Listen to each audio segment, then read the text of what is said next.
How's it going? Well, I'm good. I hope everybody else is. I've got a boom mic because my normal mic was just gonna get in the way.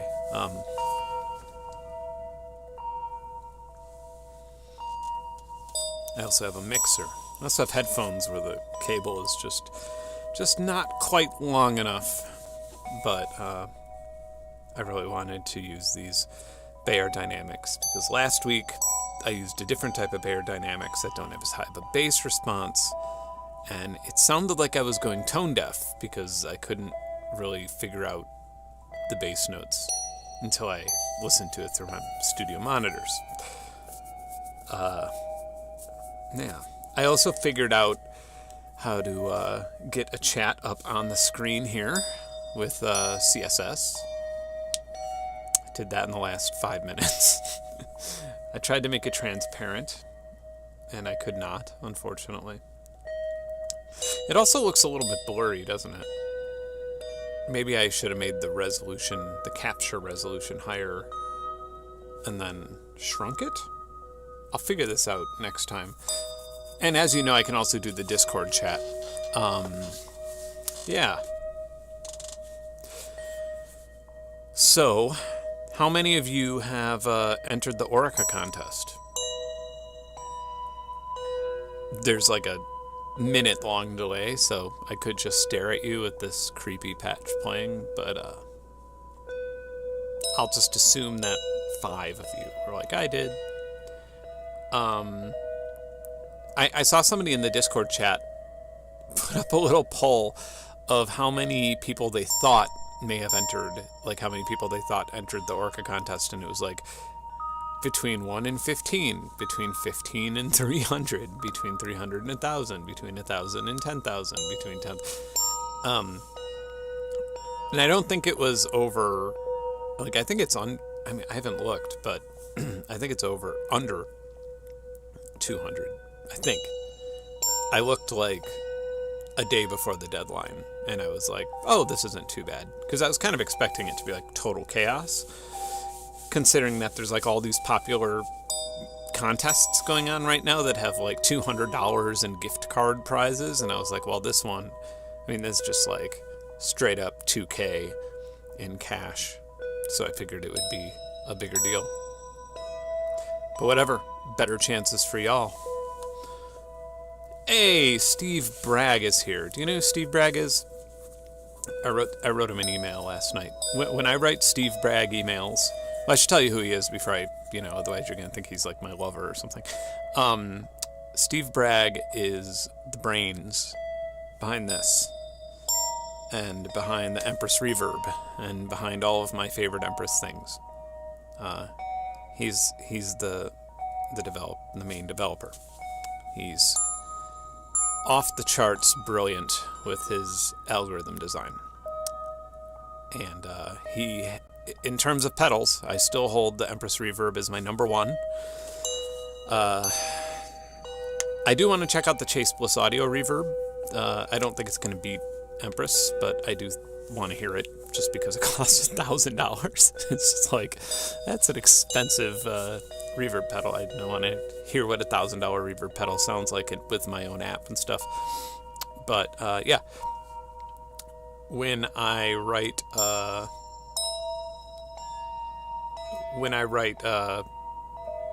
Steve emails, it's usually at like 4 a.m. or something. I'm usually Anyway. For a moment when you said I'm not, I was like, oh no, is this like a different Steve Bragg? And I was just accusing him of being the developer of the algorithms on these units.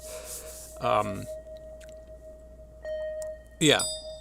So, the Steve Bragg email story we just have, it kind of reminds me, if you've ever read like Beethoven's long love letters, a lot of times we, like every few months we'll respond to each other, and then just they always trail off into other things. And also another thing I want to give credit to, the ACL, something to mention when we're talking about Empress. that, you know, I mention whenever I can. They doubled everybody's donation for the ACLU fundraiser I did last year, right around this time. And no other company would touch it. Like Sweetwater, Roland, all of them were just like, can't hear ya, couldn't see your email about the fundraiser. And Empress was like, oh yeah, we'll just double everything. That's a baller move. So, yeah. Anyway. Oh, well, J-Fee. Yeah, and I know that some people are going to be, I know some people think of that there's a new Empress product coming out in the future, and I'm not going to talk about that. We're going to talk about the firmware, the 2.0 firmware.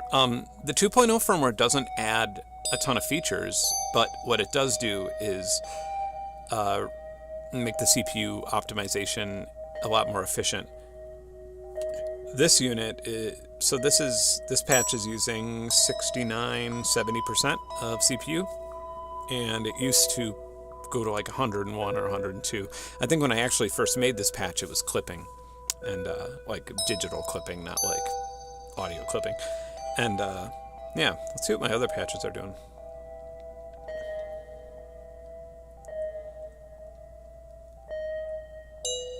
Empty streets. This one used to be using a lot because of the LFOs, and it's using 85%. That's pretty damn good. It's like a whole new reverb that I could add to it.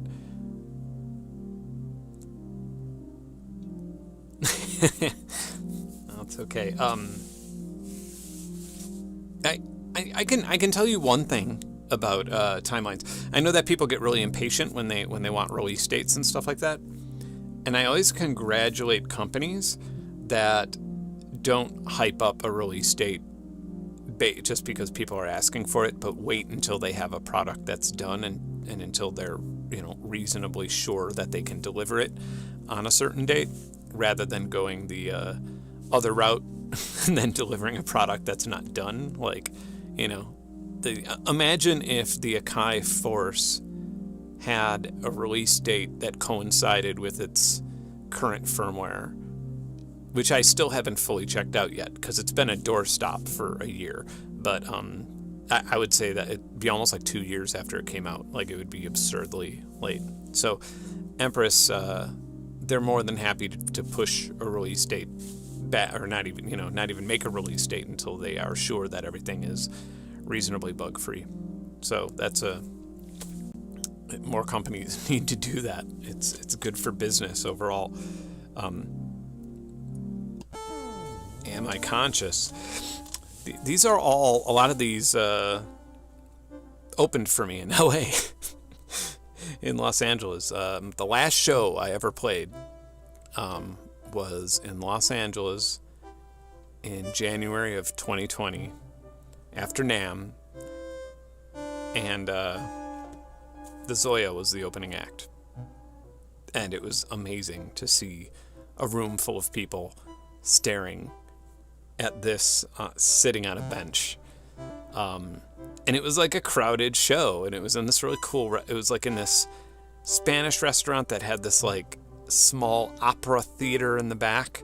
And when I say small opera theater, I meant like it held a couple hundred people easily, but it was like, for an opera theater, it was obviously much smaller than, you know, what you would expect from like your Shakespearean.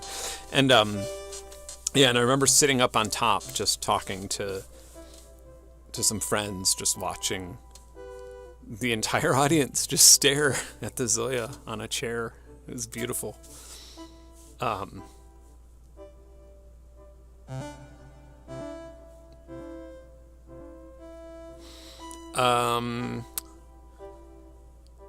reading some of these chats here.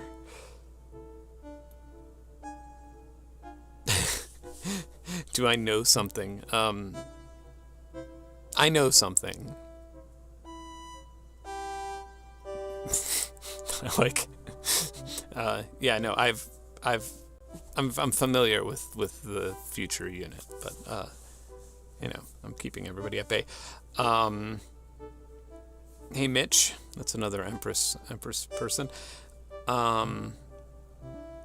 Holy Hot Dog Toaster says, can you transpose via MIDI input for sequences? That's a good question. I think, yeah, you could. I mean, I know that I could, like, hook up a MIDI controller and play a synth that I made on here. That's a good question. I don't know why you would. Like, I wouldn't use this as, like, a sequencer that you could step sequence with a MIDI, but I think that you could. Yeah. I'm building the patch in my head. I'm, like, trying to lay it out, and it's like, I think you could. I just don't know why you would necessarily, but I feel like in the route of doing that, I'm not like crapping on your idea to do this. I just think that in the route of building that, you'd be like, oh, it would be way cooler if I did this instead, and you'd end up just making some completely different patch that, you know.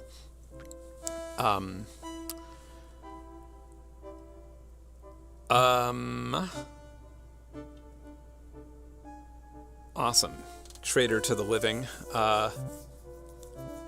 Yeah, I've recommended the ZOIA a lot. And I don't feel, I feel like it would be dumb not to recommend the ZOIA a lot, because it's like the last pedal that, you know, it's your desert island pedal, right? And kind of like, people have, I always want to say, like, you could write an album on this, but, like, people have. Like, I think there are ZOIA albums. And if you go to, like, Patch Storage, there's, like, a massive amount of really, really, I feel like when this first came out, these generative patches were, like, pretty cool. And now, when you look at what people have made, it's just like, pff, it's totally next level. See if I can find some of the LA stuff. But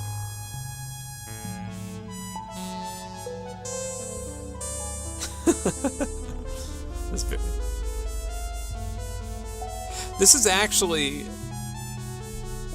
I think I may have, like, saved it a little differently. I actually was thinking of the movie Mulholland Drive and the score for that, and, like, how odd the score is. Clowns.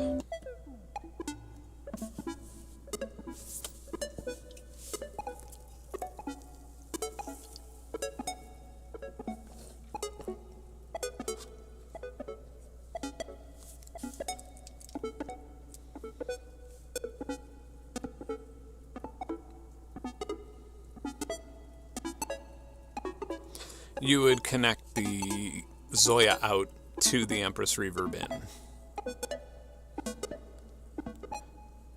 Yes, I've heard about these quantizers. I'm pretty excited to look at that. You know, something I like doing that I haven't done in a really long time is I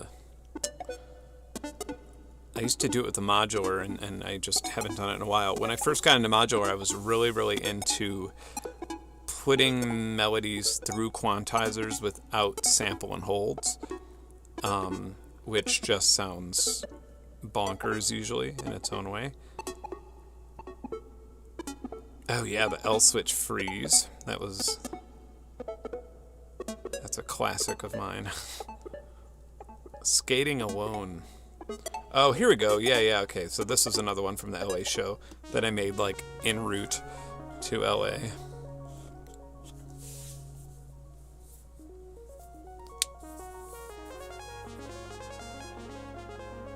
Yeah, there's, speaking of Mulholland Drive, there's, like, two things, there's, like, two ideas that I had for my, Discord, because obviously, let's just pretend that copyright doesn't exist, and let's pretend that, like, nobody would know any better if I were to stream things on my Discord, but the two things that I had an idea for, one of them is watching something like Lost Highway and Mulholland Drive with the group, and then having a roundtable discussion about what the hell the movie's about. Like, I think that would be a lot of fun, because I haven't done that since I was, like, 25, like, watched Lost Highway and analyzed it, or watched like a lot of those older David Lynch films. And the other one, weirdly enough, it's going to sound like a bad idea at first, but people have actually asked me this. Like on my Instagram and in other places and on Discord, people have asked me like where to start with MMA and boxing and combat sports. They're like, yeah, you know, some of the ways you've described it is interesting, and I've seen some clips here, but I don't know where to start, and it all seems so bro-y, and you know, I just don't want to like turn on an event and not know what's happening. And so I thought about doing like a short history of UFC or something like that, and you know, just sort of like narrating a fighter's career. That could be a lot of fun. Yeah.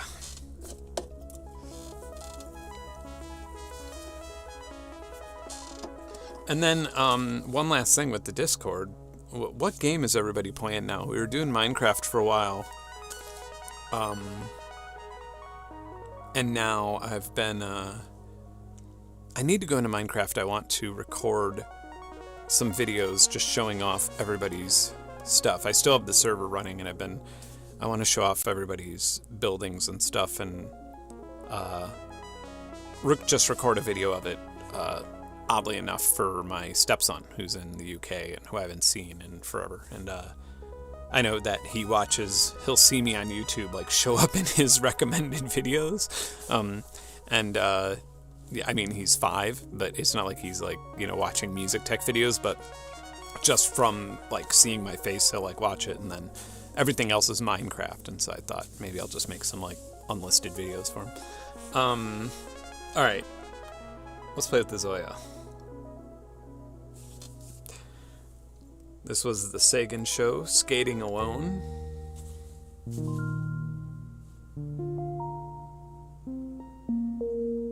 It was very 1970s Brian Eno.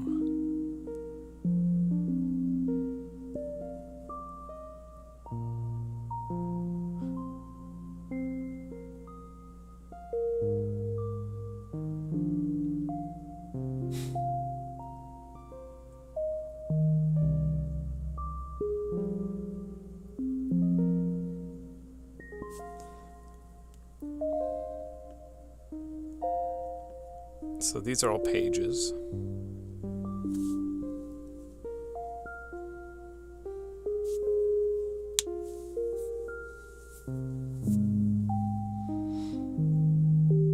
One final sleep.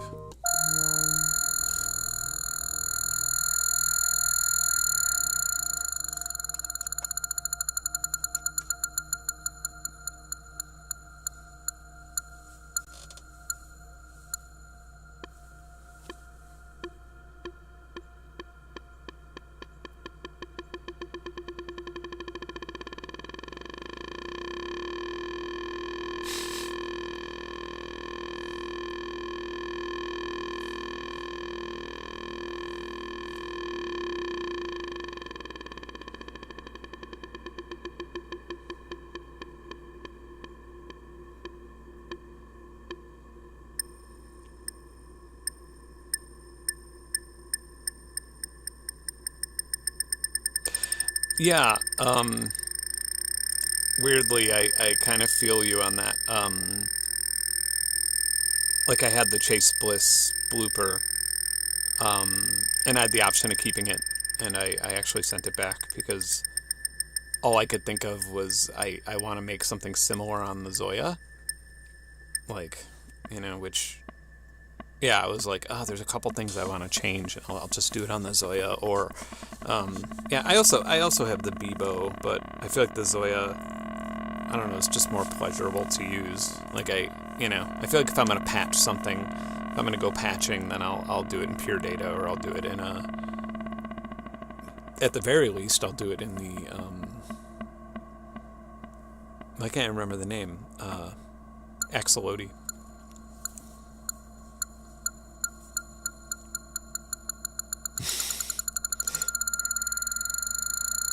Yeah, so the ZOIA interface is, So a funny thing is that like everybody who buys a ZOIA, it seems like I see some of the Facebook group notifications from time to time, and it seems like everybody who buys a ZOIA, and this is including me. When I first got this, when I first was working with Empress, and they sent me this, I emailed Mitch and I was like, "Is there a PC editor?" And he was like, "Can you make one?" And I was like, "No." And he was like, "Oh, well, no, there's not yet, but, I think you could figure it out." And I was like, "Yeah, okay, all right, I'll try." And then Richard Devine got one, and he was like, "Hey, is there like an editor for the computer?" And I was like, "No, but you don't need one, and you'll find out soon enough." And then I feel like that's like every other Facebook post that I see, or every other like ZOIA related post. People are just like, there needs to be an editor for this, because they initially get it and they're like, I have no idea what's going on. This is unusable. I need everything kind of in front of me at once. But once you actually use it, you realize that this is actually way easier than patching things together in an editor and then bringing it here and then somehow having an interface. Like, because you could design an interface that you could just touch here. It's just a matter of like knowing, which I think the ultimate form for this would be printing templates that you could put on top. I feel like where you could have button markers. I feel like that would be like the ultimate, or just have a MIDI controller. Yeah.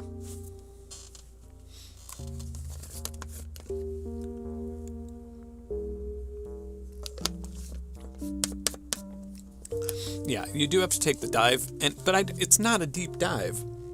It's not. It's very intuitive. It's not. I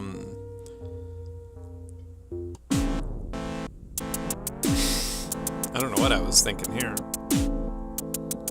Okay, so what do I want to do on the ZOIA today? I guess I want to try out that quantizer.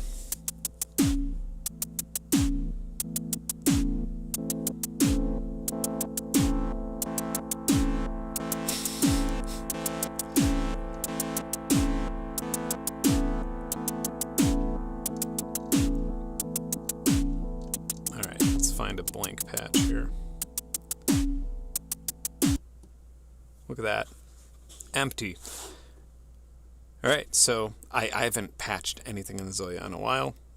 Not because I don't like it, but because Lord is my life busy. So I guess now usually what I'll do is I'll create pages. This may actually get a little difficult to see what's going on, so I'm gonna zoom in and use my manual focus and hope for the best.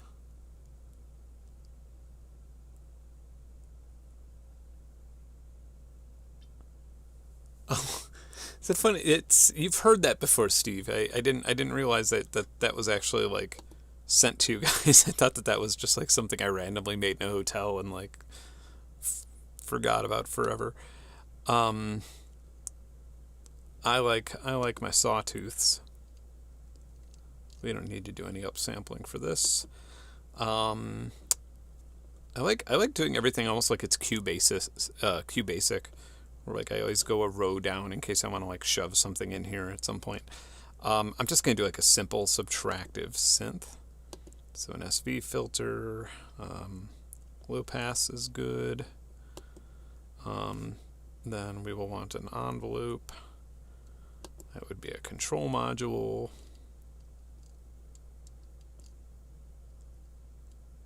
That'd be funny if it wasn't a control module. No, it's ADSR. Okay. Oh, there are some additional options here. Are there any new colors? Same colors. That's okay. Retrigger input. Cool. And then I guess I'm just gonna go to the next page here and make my output there. That way I'll have some room for some other things. That'll just be my audio out to everybody here. That would be interface module, audio output. It will be a stereo because I will certainly use some sort of reverb. Oh yeah, gain control is always good. And then stereo. All right. Back to here. maybe I will use an LFO to trigger the envelope.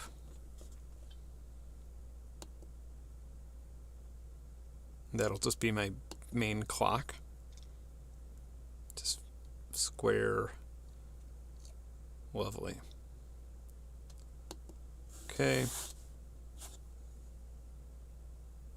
That's the gate input for there. And now we could see this. This can go, so this is the envelope. This is the output of the envelope. We could go to the filter in. But actually what we'll want to do is connect it to the cutoff. So I'm going to turn the cutoff down, and then this should do that. Now we see the cutoff doing that. The oscillator out can go to the filter in. The filter out can go, well, let's put an effect on this next page here. I'm probably already losing some people who aren't familiar with the ZOIA, but let's just go with a quick little Hall reverb. Beautiful. Hall reverb out. Hall reverb input will be coming out of the filter. Left channel, same.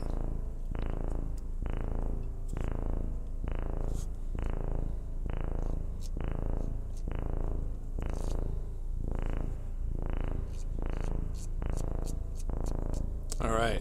So now we just have a random generating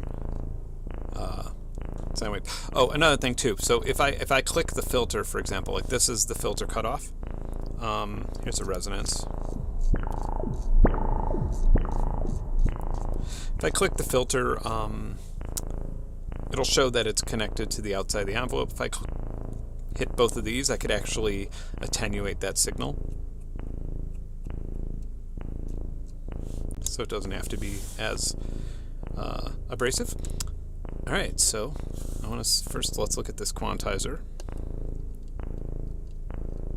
I assume it's in control modules. Yes, it is. All right, what was this like? Scale key jacks. Yes, sure. Oh, nice. Okay.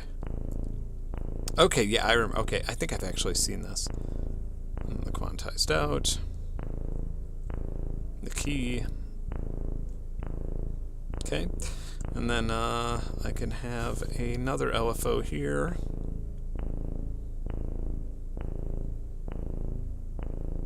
Let's, I'm going to try and do this without a sample and hold. So, oops.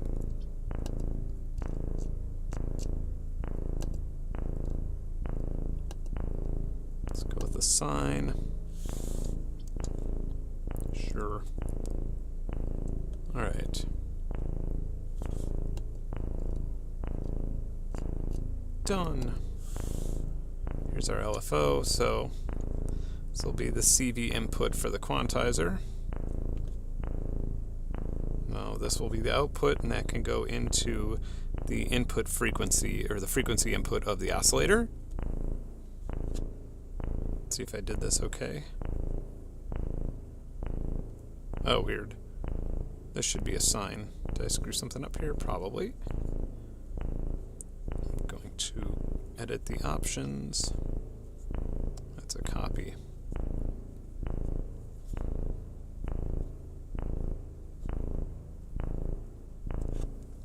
Oh, yes, that is a square. Now it's a random. Let's just stick with sine so we can follow everything.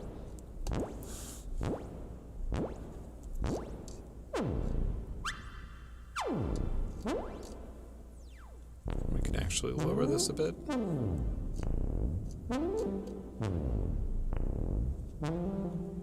We could...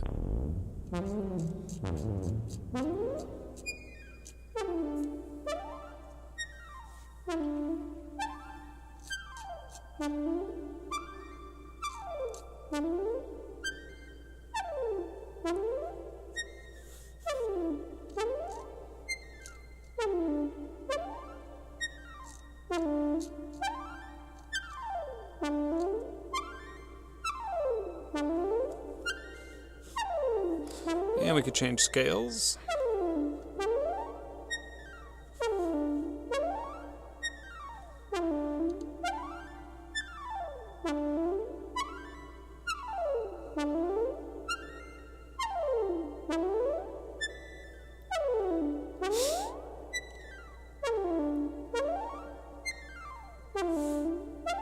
Okay. And then of course we could like make the LFO much faster.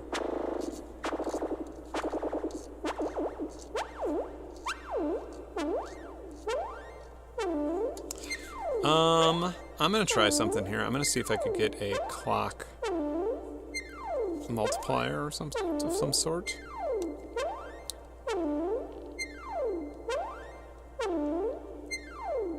A divider.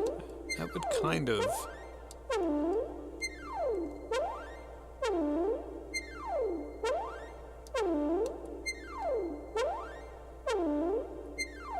No, that's not what I want. This would just be a signal mult, yeah.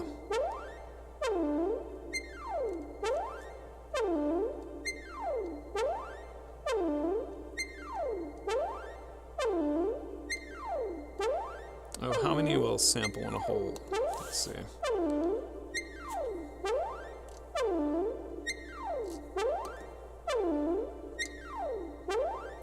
CV trigger. So that's my trigger input. The output, I'm going to remove this output. The LFO will now go into the CV input of the sample and hold. The sample and hold will now go into the quantizer.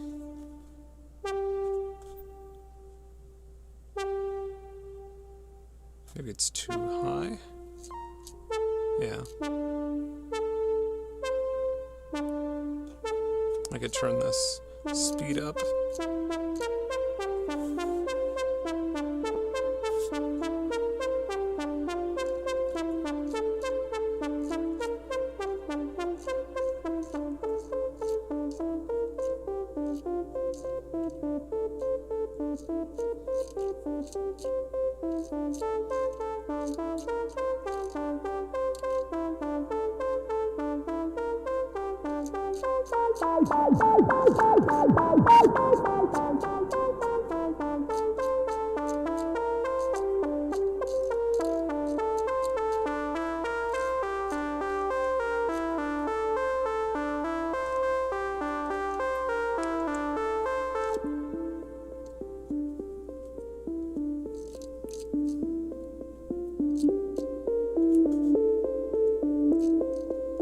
All right.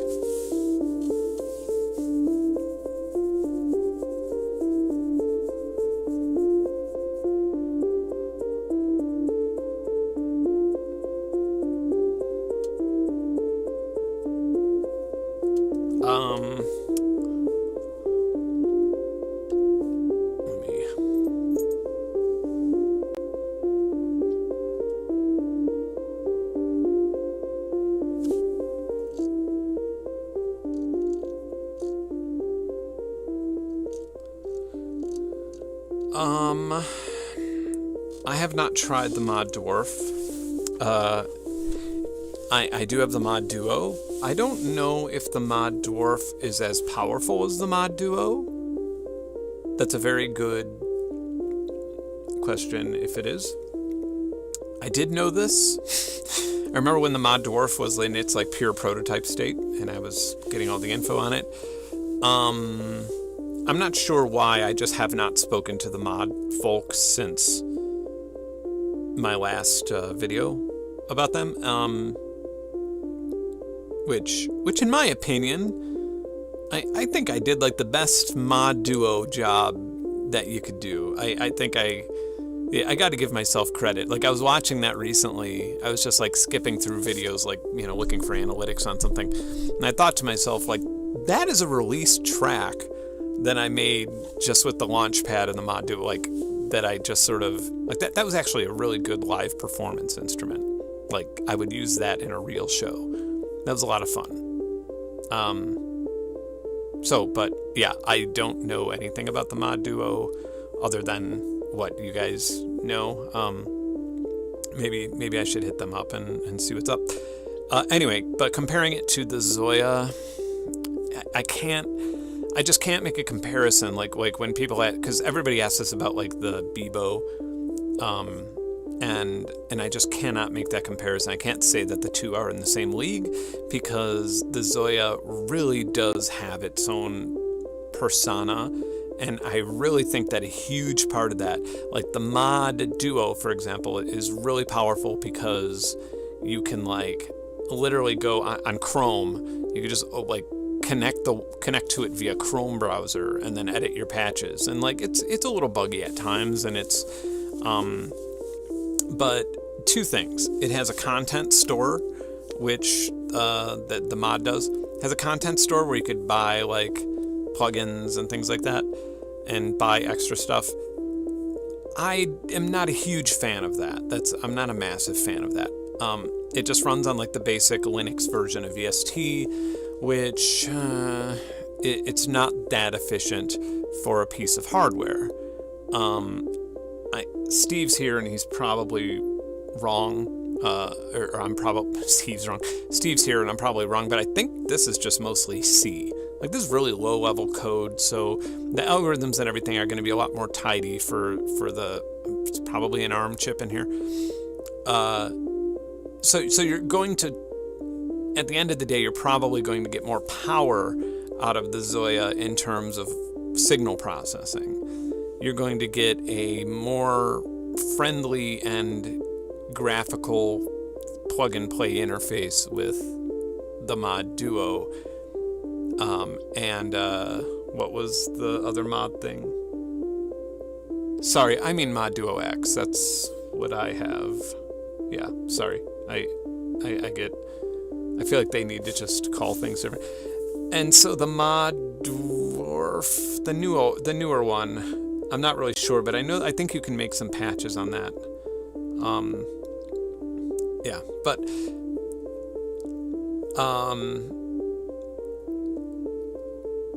oh, sorry. So Dreamer, I realize it's efficient. Like I'm not saying I'm not like comparing it to like something that's made in Python.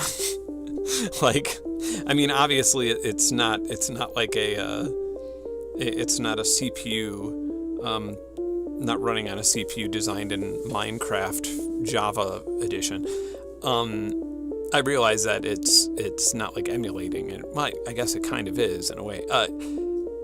My overall point is that it's running on an operating system, right? It's running on top of an operating system that wasn't designed for that specific chip, where this is an operating system designed for the ZOIA.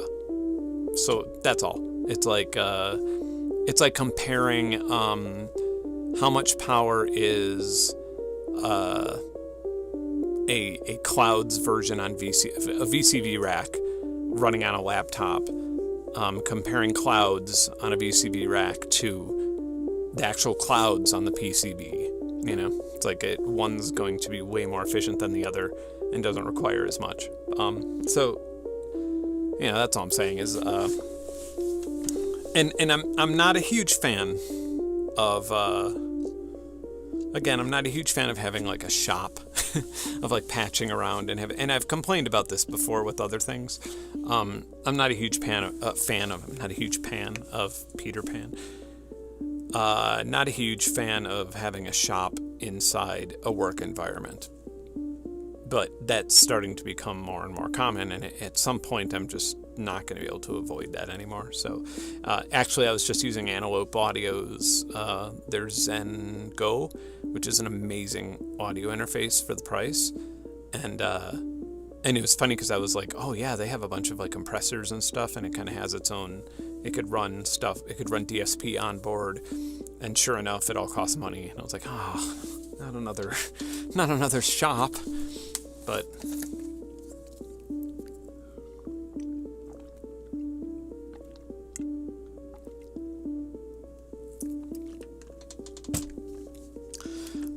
Organelle, talk about not efficient. Organelle's super fun. Pure Data is not efficient at all. Pure Data is very, very inefficient. I have modules that run Pure Data, and like the lag on them, and when I say lag, I'm not talking about like 200 milliseconds or anything, but just you can feel the lag. You could feel that it's not something that is running on low level code. Pure Data is yeah, pure data is just not that efficient, unfortunately. And so anywhere it runs, it's going to be like, the best way I could describe it. Anybody who uses pure data regularly, if I just say it's just going to be pure data, they're going to be like, yeah, okay, I get what you're saying. Like, it's very not analog feeling at all. So, no, VCV has a shop, and we all know the problems with that. Like, I've kind of taken a break from doing VCV streams as a result, until I hear a few more positive things about their policies. But anyway, I don't want to get into like Max Gen. That's a good. Max Gen is great. I haven't seen anything nearly as powerful as what you would see here in Max Gen. Like, everything I've seen in Max Gen seems pretty basic, but I haven't looked at Max Gen in a while. What was I was putting Max Gen on something. I don't remember what it was. Maybe it was the Nebula or something. I remember like looking at Max Gen patches and putting them somewhere and being like, oh, I wish there was something a little more powerful. So I'm going to adjust my camera here.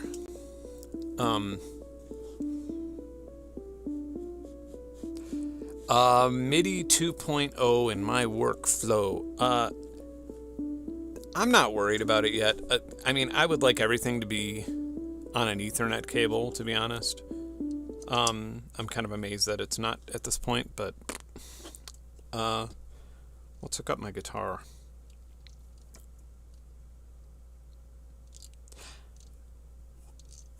Maybe I'll start with that freeze patch that I need to post. I need to put the L switch freeze thing, because I know that some people have tried to recreate it based on me showing it off in like a video or a stream, and then I was just like, oh, I'll just upload it, and then,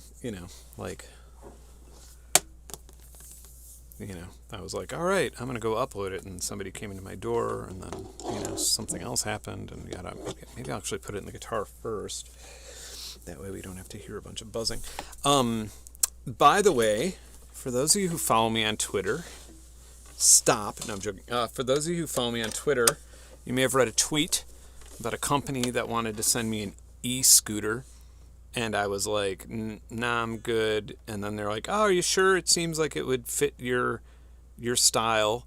And I was like, what are you even talking about? And I literally thought I was like talking to like a bot or something. I was like, what are you even talking about? How would an e-scooter fit my style?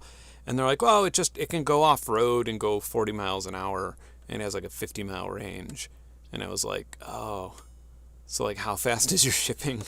And so it came today, and I obviously haven't like put it together or set it up yet or anything, but I now have an e-scooter that can go off-road 40 miles per hour. And I just got in a pretty wicked mountain bike accident the other day, so I'm ready to just full on die on some sort of weird backwoods trail. But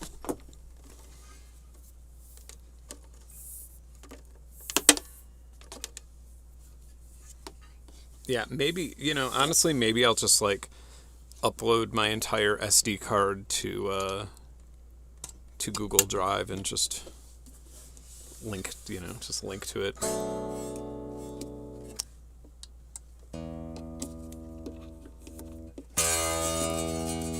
This guitar's not very loud, or is it?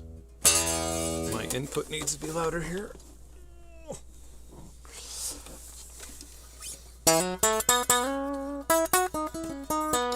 It's so hard to tell what's coming out of the mic and what's coming out of the guitar. Oh well, I'll sort that out in a moment. I did make a tuner. It's literally like my favorite tuner for sound checks and stuff. It's so funny. On the ZOIA. Did I get rid of it? Did I accidentally delete it? I may have. Oh no, did I? It's literally such a good... It just uses the pitch detection, and you just compare it against your string. Oh, here we go. Check this out.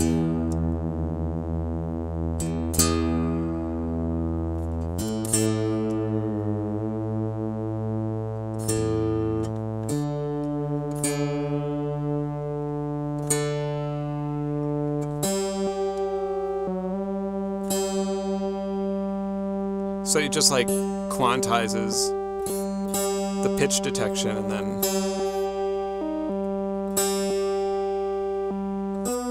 then sometimes it hits the harmonic.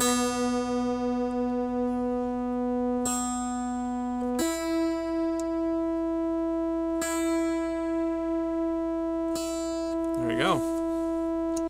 And now the old...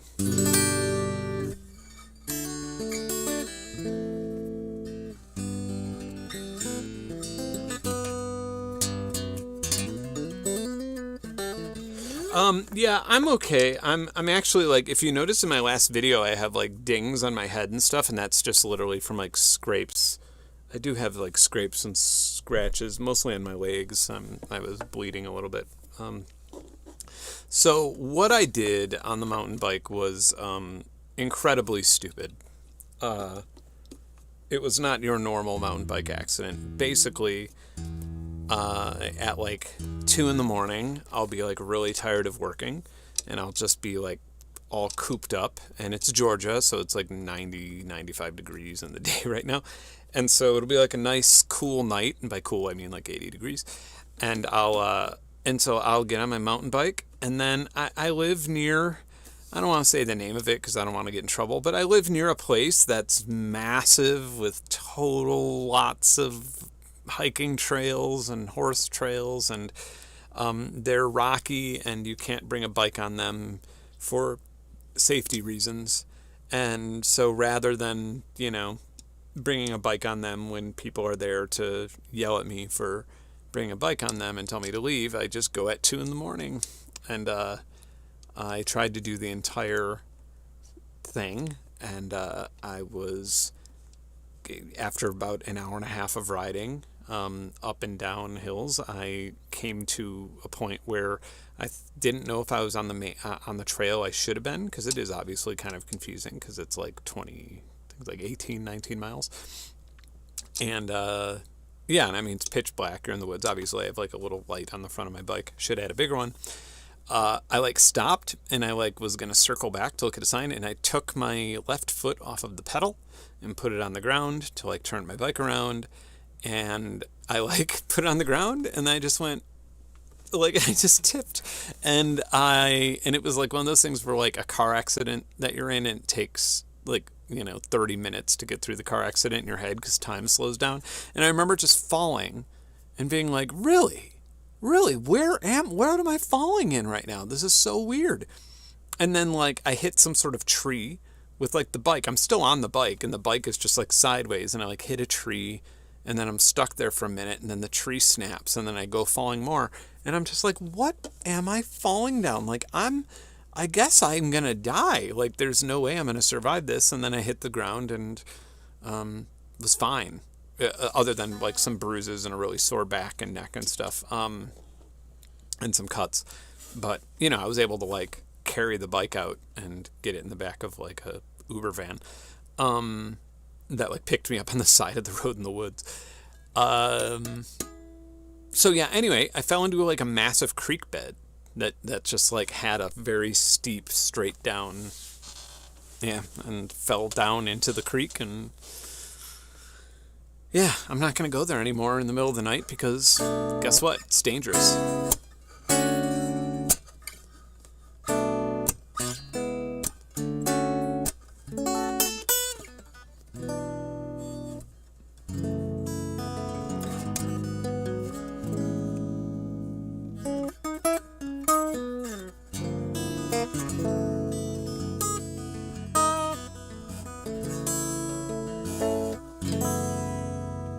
I feel like I need more oomph on this. By the way, I don't remember the name of the pedal, so I'm not going to say it. There is a preamp that I sometimes use with the ZOIA. I'd have to go upstairs to find it, because I have a couple things from that company, and I don't want to like plug the wrong one and then have people being like, this sucks, this doesn't work the way I wanted it to. Alright, so let's just see if I can get audio input, mono. It's in the left, right? Yes.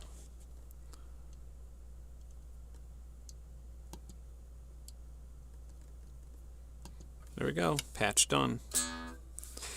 I would like to make something that emulates some tape. And I think a good start is create some output here. And we can move that to a different page later. Okay. So yeah, I've wanted to make like a tape emulator of some sort, like a wobbly tape. Kind of like, you know, my favorite part about the blooper pedal was the tape emulation. So maybe like if I could just isolate that. So I think, I mean, I know that there's like a vibrato.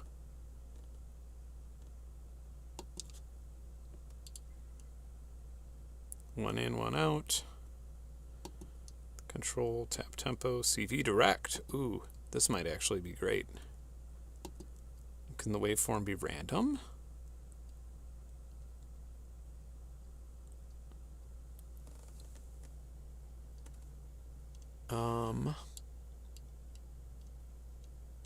Alright.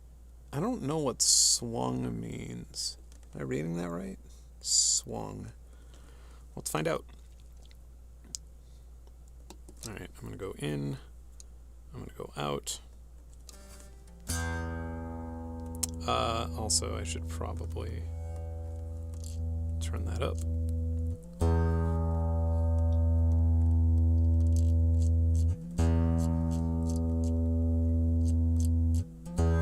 Oh yeah, I want some sort of CV direct, right? Let me just see how this functions without that first. I don't think I've ever actually edited the vibrato before. Vibrato by just saying vibrato. I'm sure I'll get a lot done. Alright, so we could just go with rate for now. Okay, cool.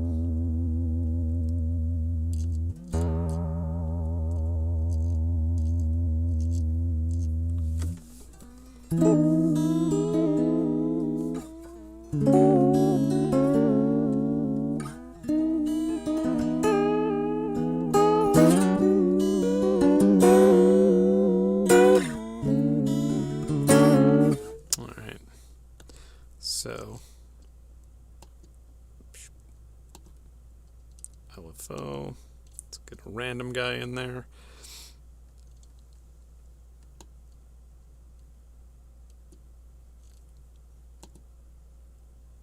And this can be, oops.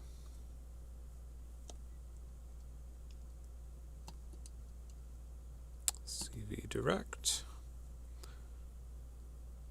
I don't know where that input would be. I guess it would be here, right?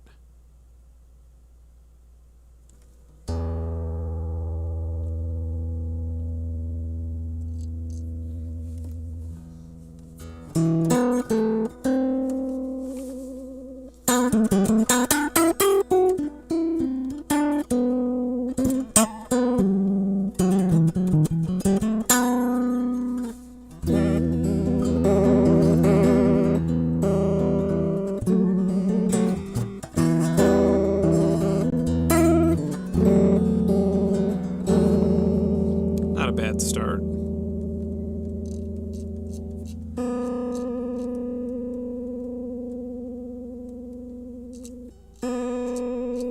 Maybe be a little bit more subtle.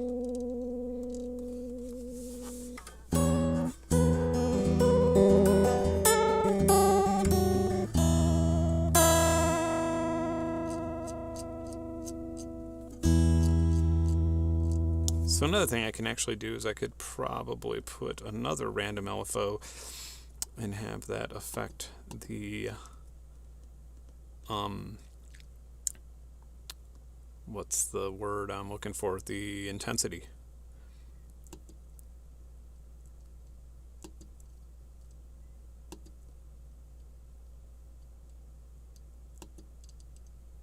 I kind of like the sound of my air conditioner in this mic.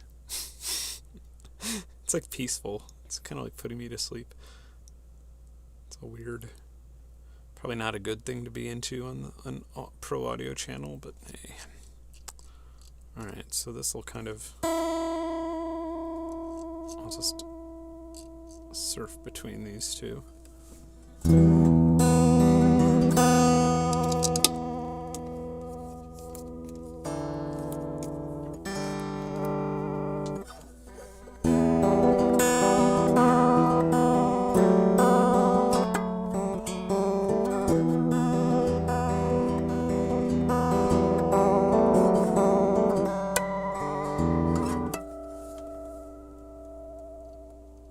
Okay.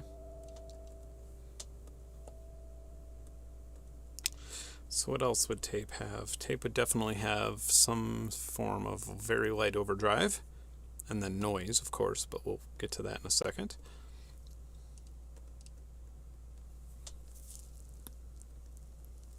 I'm going to read these for a moment.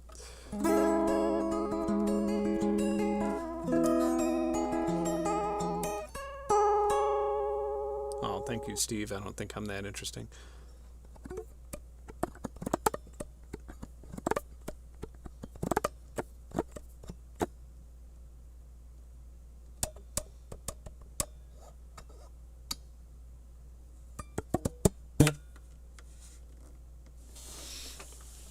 Yeah.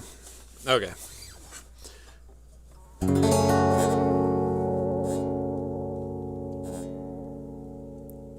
Still a little more intense than I want.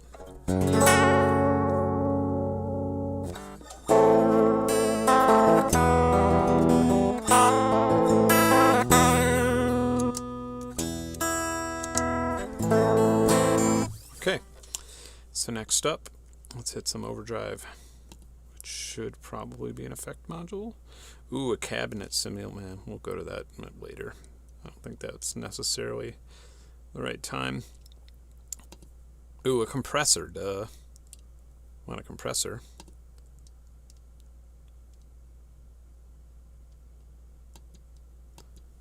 I would like an attack and release and ratio. Internal side chain, and we can make it, I don't know, orange. No, let's make it blue, like the Empress compressor. Which, if you've not seen my video on that, you should check it out, because you know, also this LFO is kind of a confusing color. Yeah, the Empress, the parallel compressors are awesome. I absolutely dig them. Now I found myself using parallel compression on literally everything.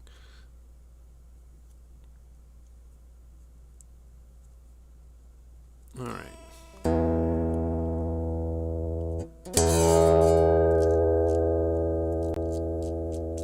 Maybe a slower release, a shorter attack. I don't know, let's just see how far we could go.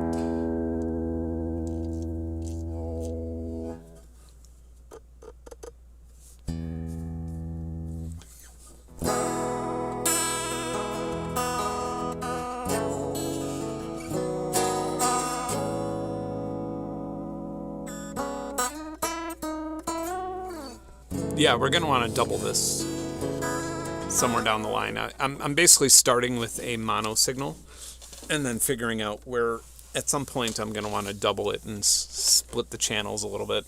And I don't know how I'm going to do that. I might not actually do that with a phaser. I might actually just do that with a delay and just like one little,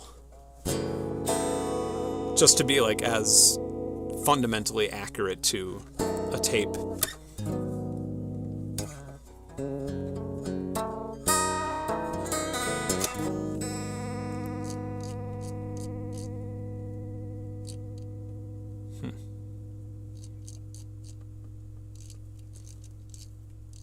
Always remember that compressor controls should be in reverse. Infinity. Slam it.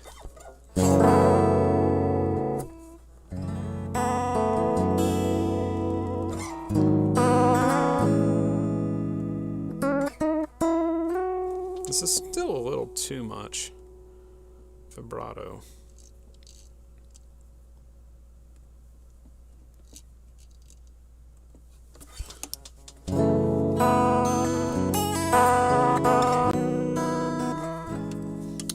this is, I don't know.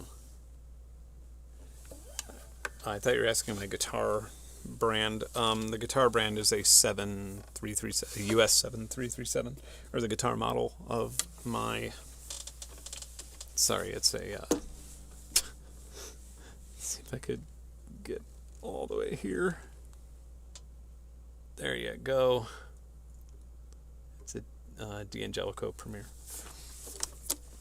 It's a very nice, you know what's funny is my dad bought this guitar. This is 100% a me style guitar, and he bought it looking for kind of a Gibson-y sound, but maybe a little bit warmer. And he just did not like it at all. And then I put some work into it myself, and changed, I think if I remember correctly, I changed the bridge and I moved some of the pickups a bit, and yeah, and now I love it. I might put new tuners on it. I'm just not a huge fan of the tuners, but yeah.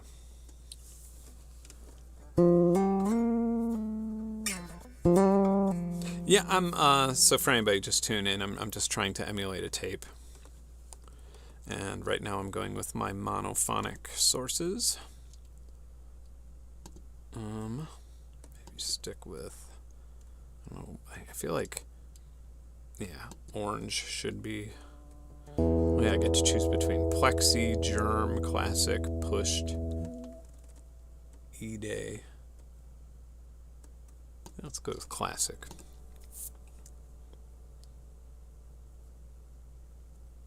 Alright, we're going to delete these connections. And in, out. Ooh. Yeah, I don't want it to be that fuzzy.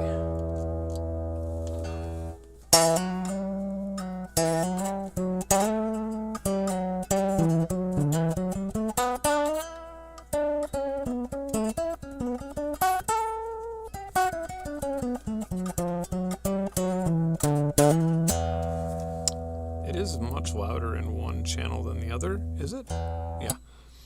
Just wonder if that was my headphones or... We can also change the type of... And now it's more evened out. So this is the output. I'm going to try and change, see what these other models sound like.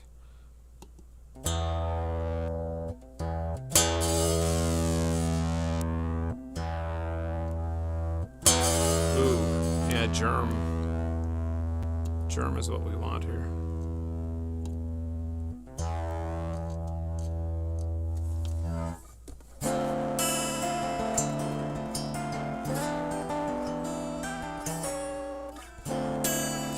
I'll try Pushed. I feel like Germ sounds really, I don't know how to describe it.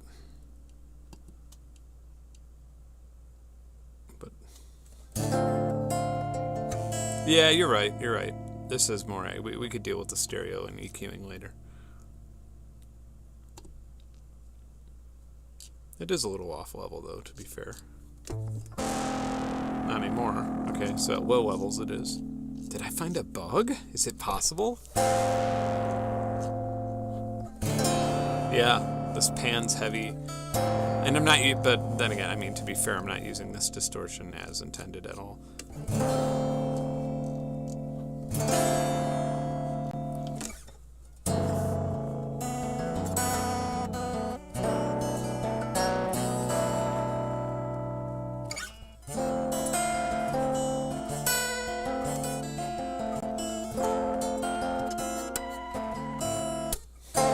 Little less.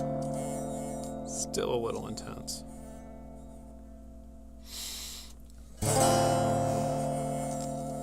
Huh. Yeah, it's like at its lowest, it's a good amount of distortion. Okay, so we're going to go to a next page here. I'm going to delete that. that. Oops, did I not do that? I did not.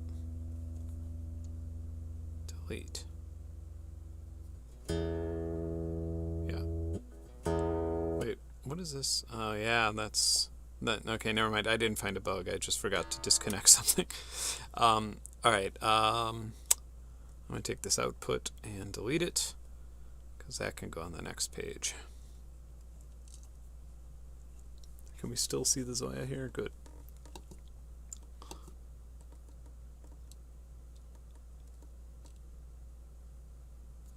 You know what? Let me start over and do the output here because I would like a gain control.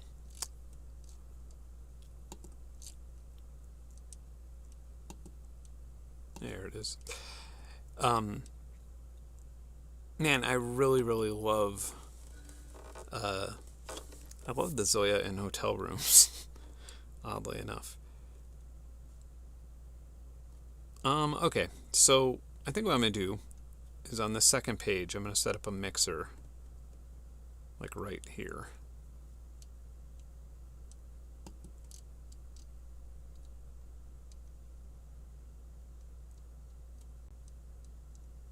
Which I may be in the wrong folder for. Nope, here it is. We're good. I'm going to give it 2 channels.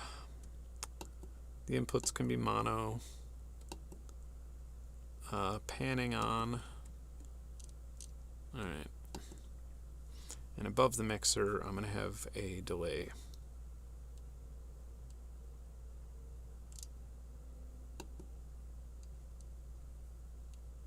Ooh, there's also tone control. I may have that above that. I'm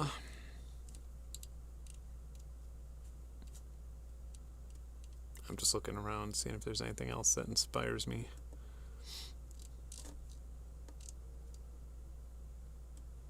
Let's go with delay with modulator. Have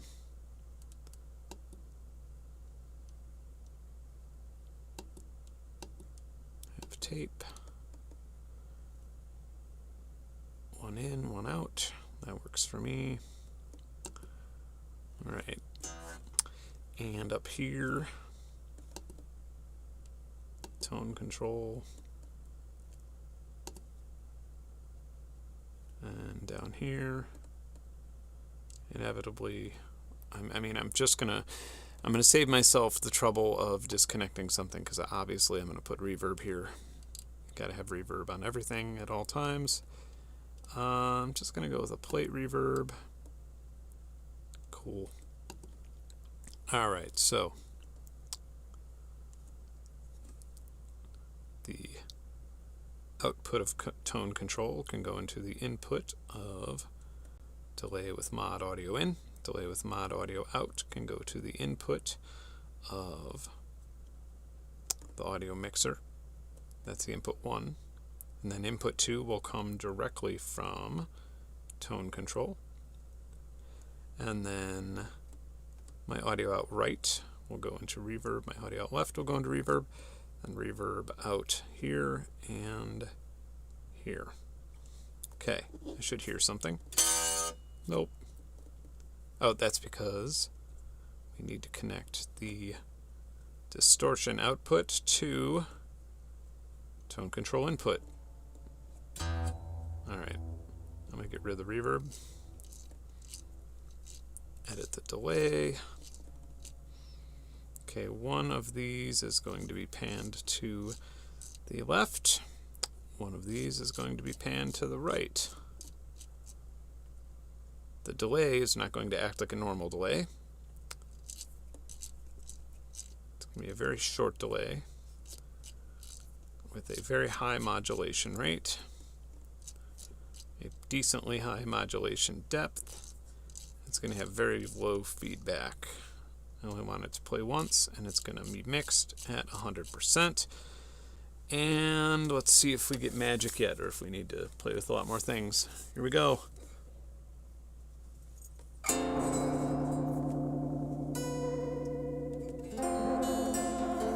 Okay, that modulation is poo, for what we're using it for at least. It could be very slow, maybe. It would be better. And the delay time could be much shorter.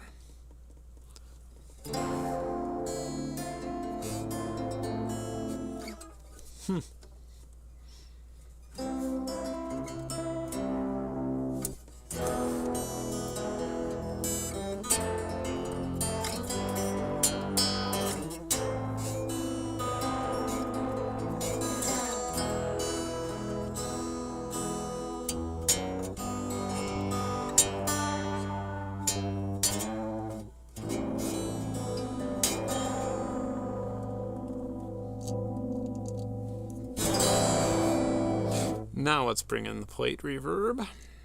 Get rid of some of the low EQ. High EQ can be a little muted too. Mix. Low mix.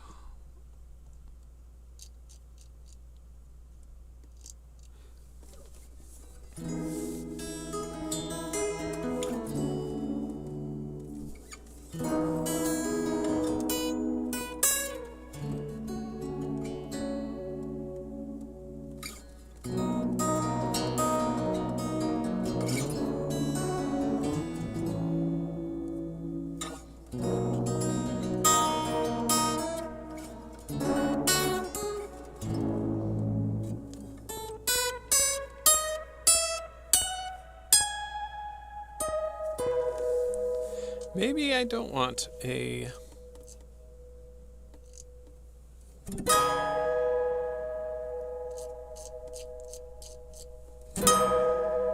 feel like that could just be separate. We might not need the modulation here. And I'm not really using my tone control yet.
Of course, we should have some noise in there as well.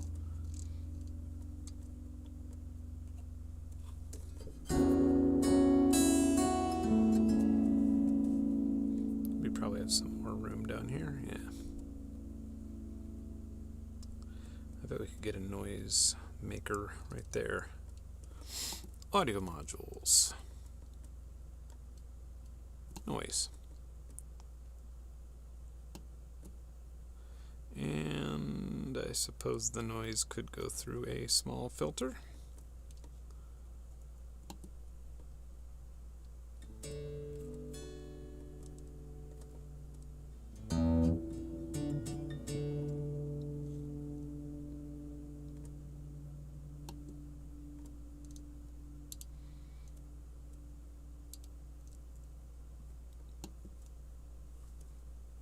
Like so.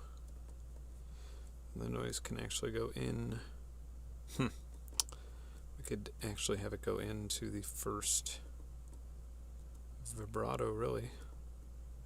Well, maybe after the compressor. Alright, yeah, we'll have it just go right into the...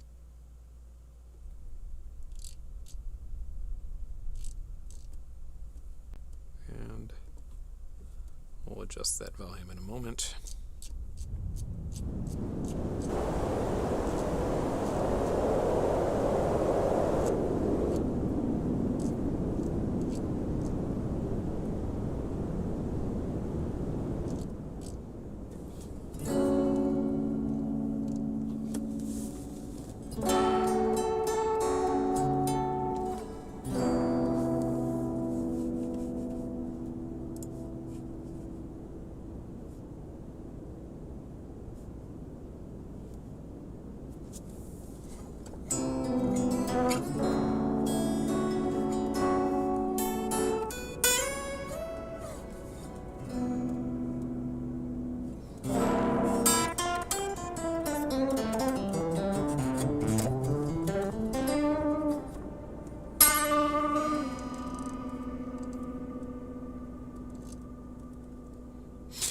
I've not really used the looper at all on this, so I'm curious to see what that's like. One last thing though before we do that. One more LFO here. That wouldn't be there. In control modules, silly. Random LFO. That would control the cutoff of the noise, like just a little bit.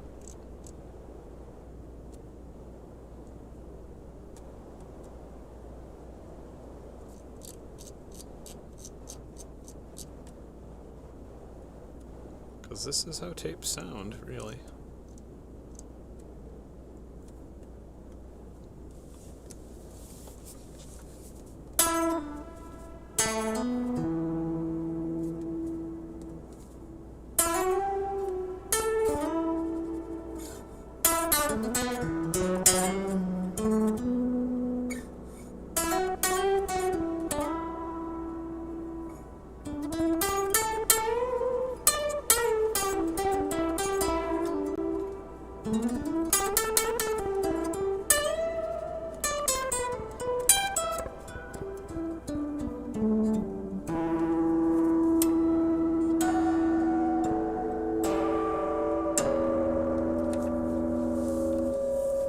What do we think? Think we should put a looper in here, or think we should move on to a different patch? I kind of want to try a looper. And then I'll try out some other patches too. What time is it? Still have some time left. Okay, good. As like a rule, I'm trying to like keep my streams around 2 hours, just because otherwise this never ends. And I gotta be less silly. All right. Delete.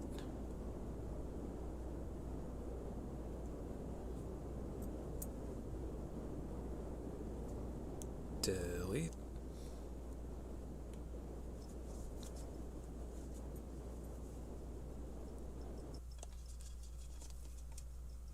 I hear you, Lucy. All right. So, I have no looper experience here. Control modules, audio modules, effect modules.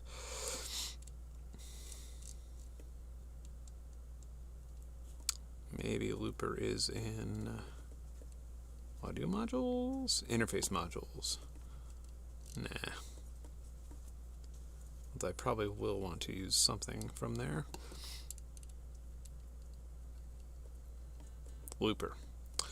Found it. All right.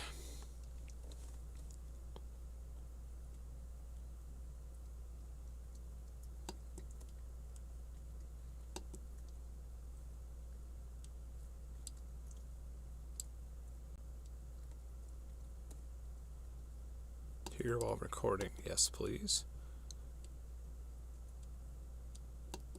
We can overdub. Sure.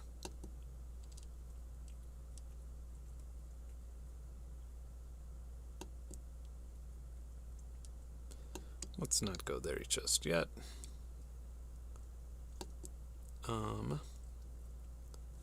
Nice. Okay, I'm going to move the reverb.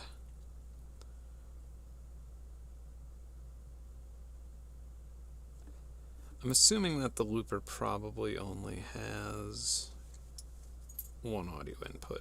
Okay. So then, let's do this. Reverb, you are moving down here.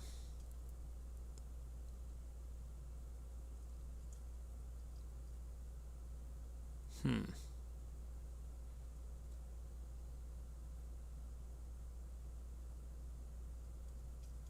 we make the looper stereo? I wonder. Let's find out.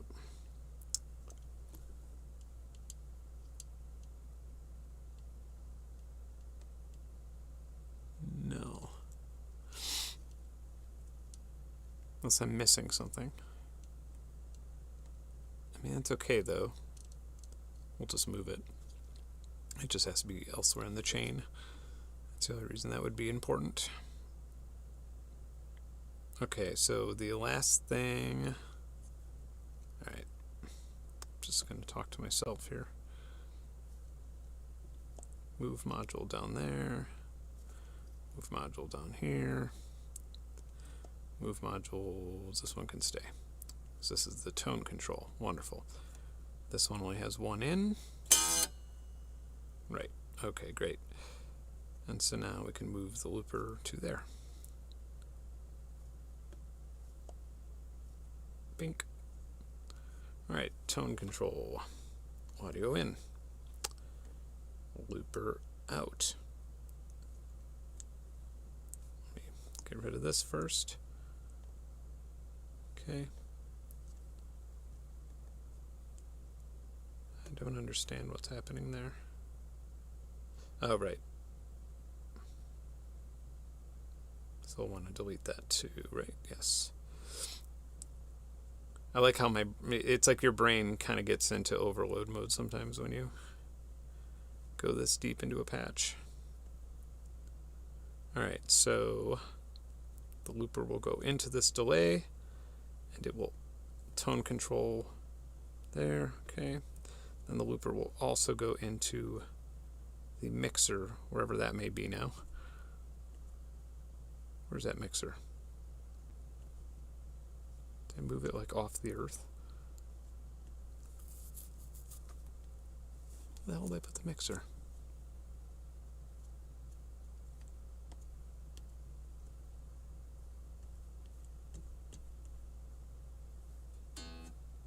Oh, I may have deleted the mixer on accident because I'm silly.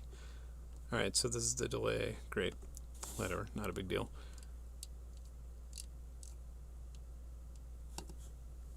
Am I still visible here?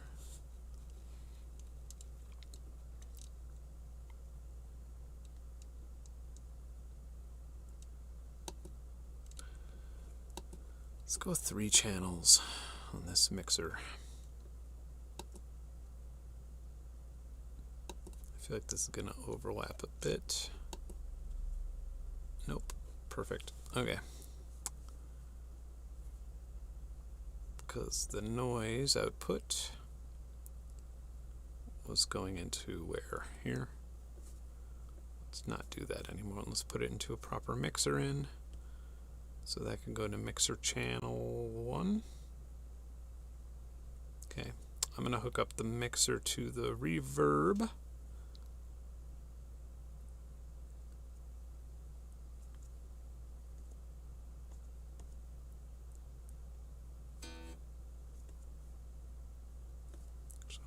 The mixer. There we go. Okay, mixer out 1 goes into the reverb, mixer out 2 goes into the reverb, reverb goes into there. Wonderful. So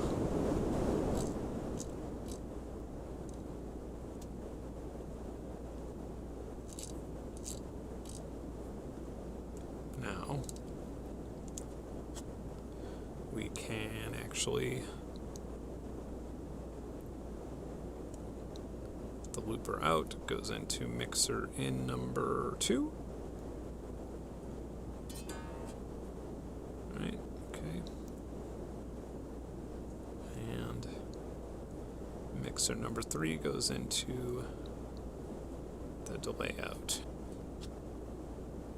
which should already be connected to the looper out 1. All right.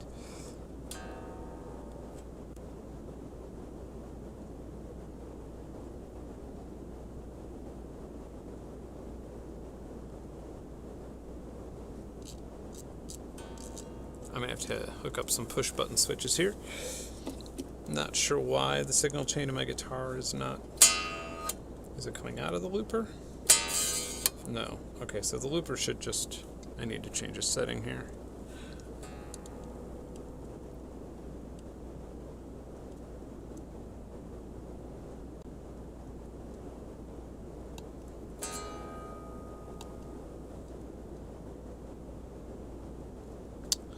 You know what, I bet that I should just make these connections around the looper and then turn the play while recording off.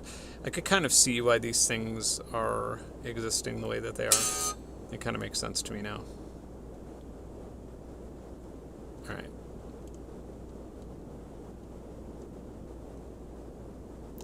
Here while recording. No. Alright, and then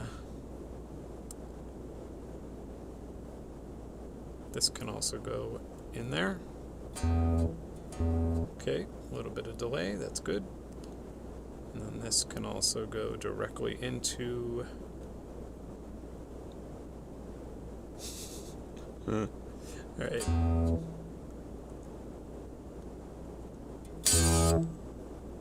That's channel, okay, so that will direct will be channel 2.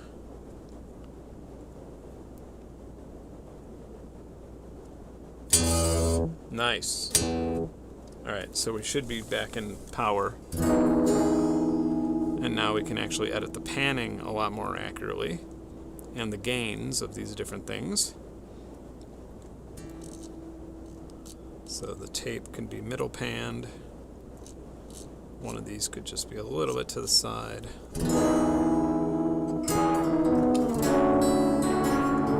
That sounds like a tape.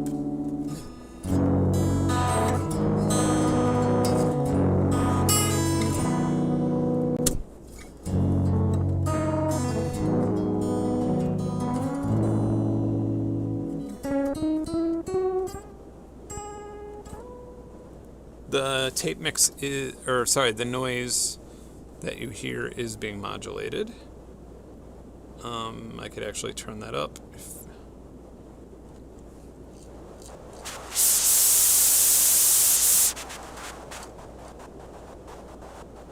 And then turn the overall.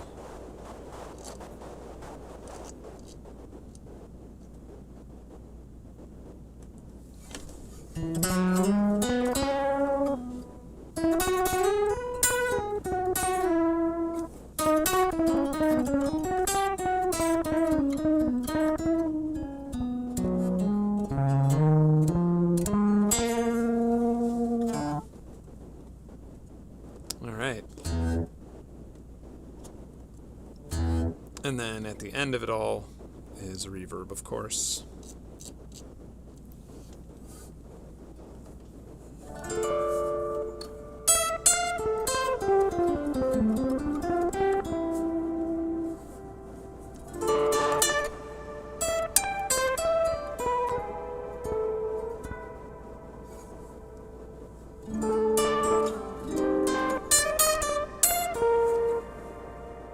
Alright, so let's do the looper now. I'm sure I'm going to fail at this. Okay.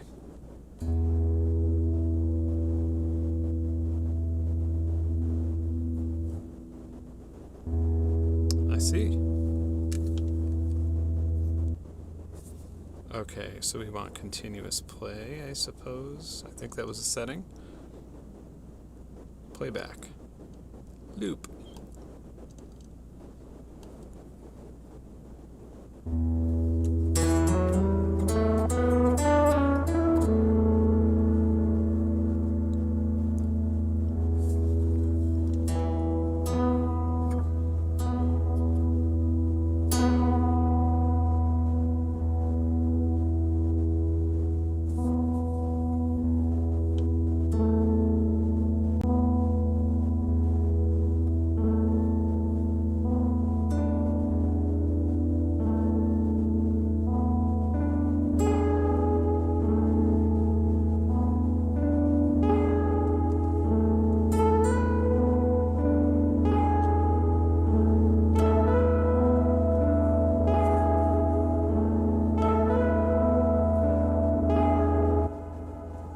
Got it.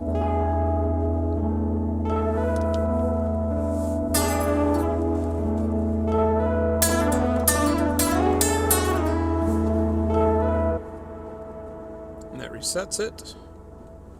Okay. No, it's actually...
Oh yeah, I forgot we could also... Oh, wait a minute, this changes a lot.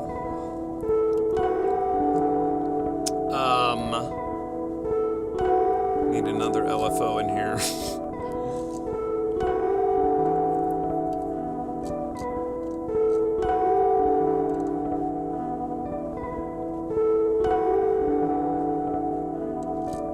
Or just random, I don't know. Let's do a random LFO.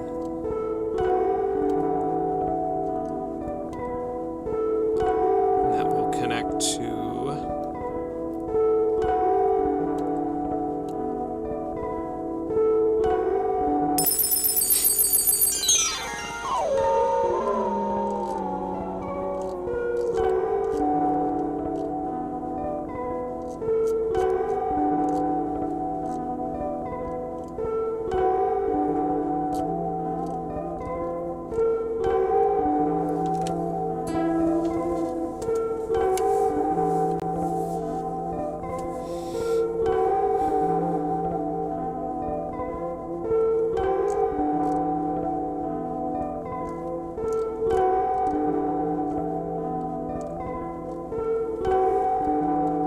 You know, it would be fun is if you could, like, I mean, you can. There's no reason why you couldn't do this, but to create a very slow ramp, like LFO ramp, very, very slow, like over the course of 10 minutes, that would slowly increase the waviness and the modulation speed of the loop, and then one push button switch, or I guess you could just use this the momentary switch there, and then have that set it off, and then you would just have ooh, and then the ramp could also make the noise. We could just make one disgusting dying loop.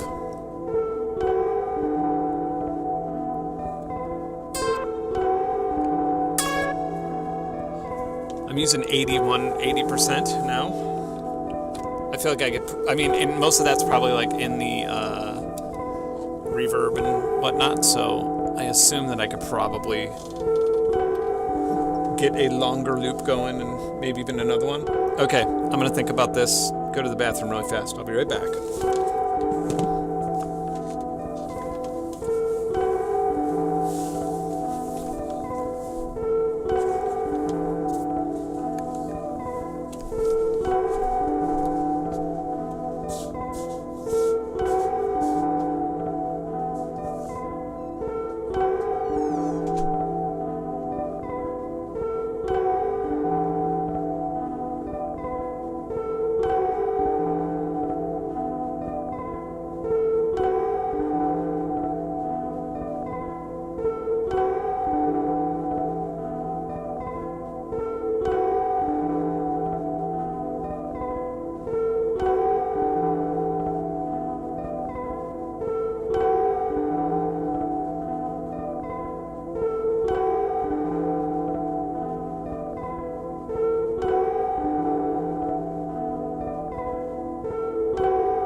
Might be a good idea to save the patch.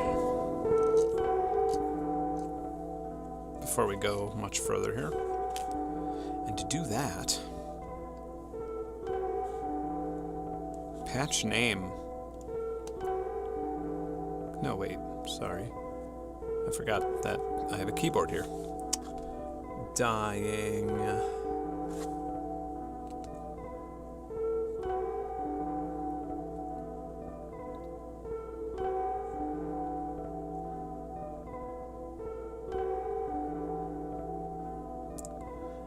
Dying lamb.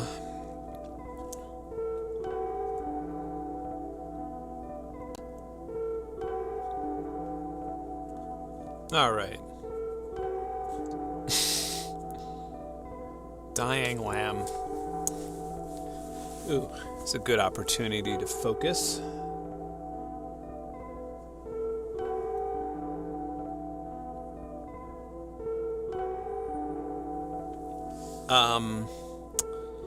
You know what? Before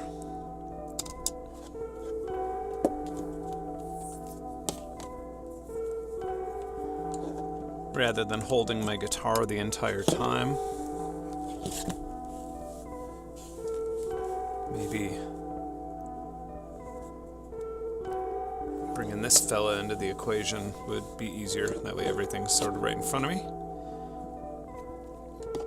Alright, so where's that looper? I can just stop it by doing this. I like that. Wow. Oh man, there's a lot of capabilities here. This is pretty dope. Alright.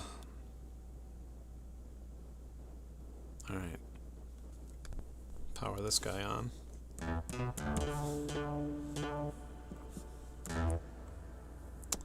Oh, do I have any original programs on here?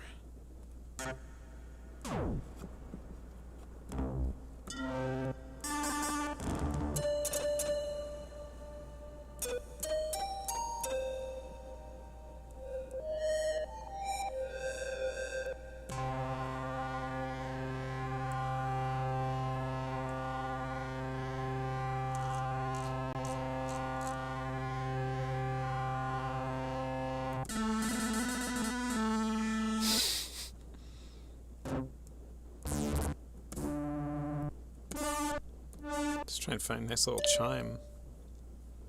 I thought there's a marimba or something.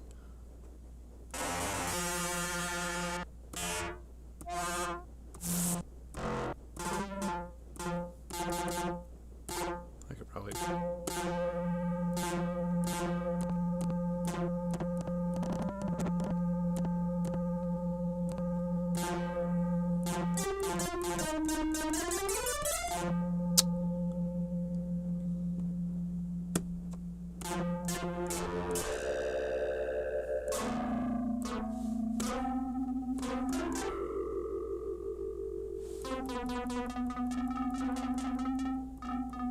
Just trying to make it nice. This'll work. Okay.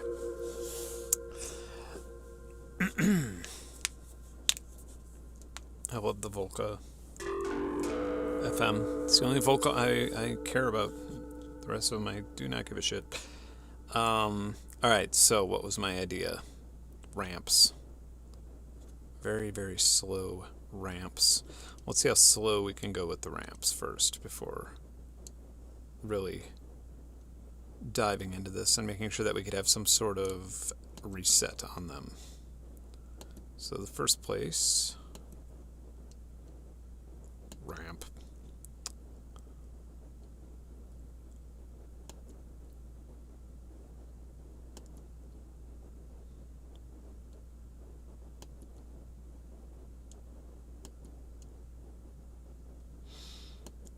Okay, phase reset.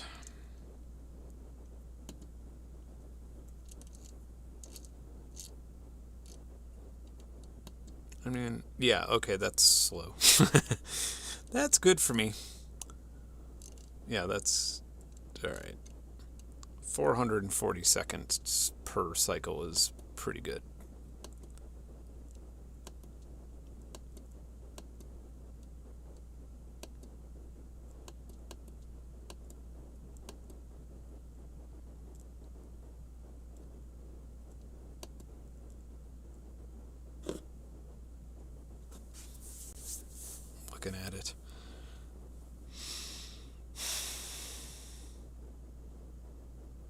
Yeah, and then I'm gonna have one push button, or I guess this guy right here. We'll just set the whole thing off. So that could be an interface control. That will be stop switch, left,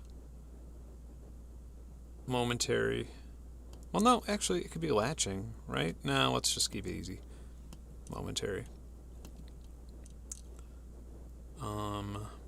And the color, just so I know, I don't know, red. I hate using red for anything, so let's do that.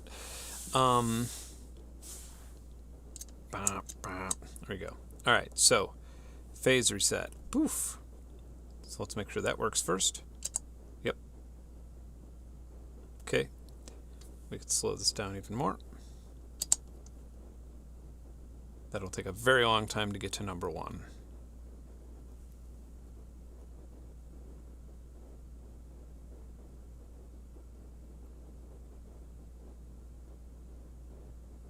I saw that, Christopher. Oh, wait a minute. Hold on. Let me verify something really fast.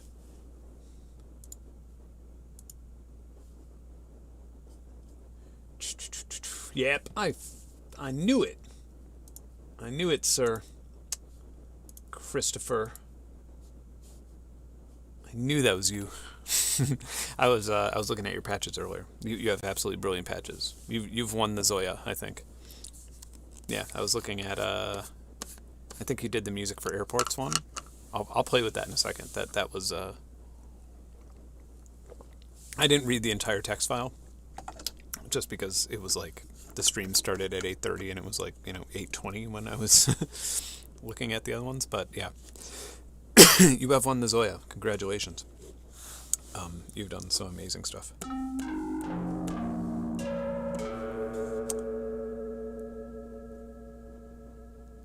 All right. Okay, so I think we should just maybe have this one latch. Still wish it could be slower, honestly. Not that, that would be so silly to have it slower. Oh, what does infinity do then? Does that... I think that's just the same, isn't it? Alright.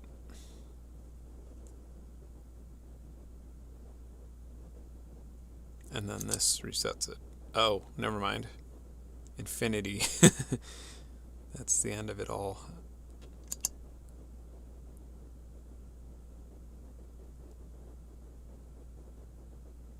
Alright. So I guess first of all, we want it connected to...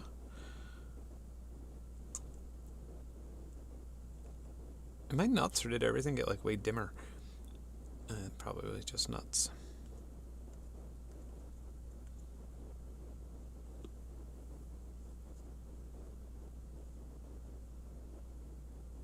Looper reset. Alright, okay, so the looper speed. I'm going to have to create a multiplier there. So before I do that...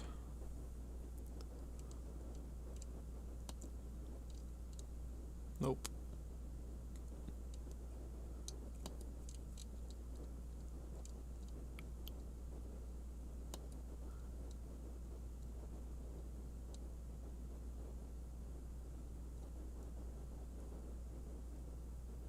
All right.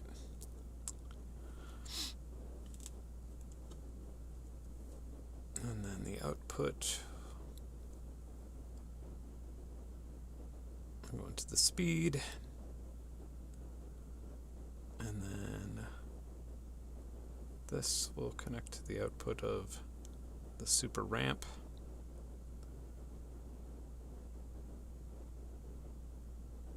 Actually, no, that'll just slowly raise the speed of the overall loop, won't it? Yeah.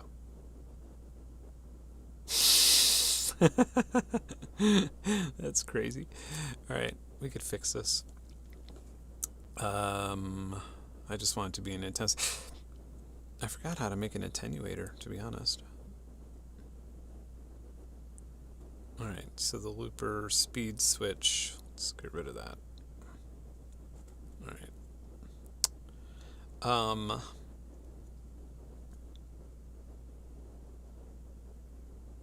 I guess I could just also control that.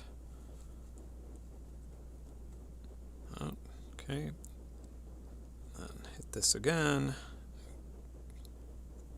Remove that. Okay. Is there an attenuator? We could get rid of this mult entirely.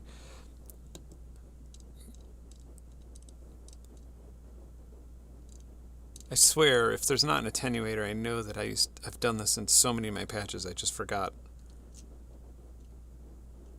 Oh, VCA, duh. Pfft. I'm so stupid. I'm so silly. How could I not know? How would I forget that? Literally, like, look at the modular behind me. How can I be so silly? Okay, one in, one out. Alright. So now, this goes into the VCA. VCA goes out into the speed pitch. And then this is controlled by the ramp, which will look and sound like... Will that work? Oh, it's a VCA only for audio.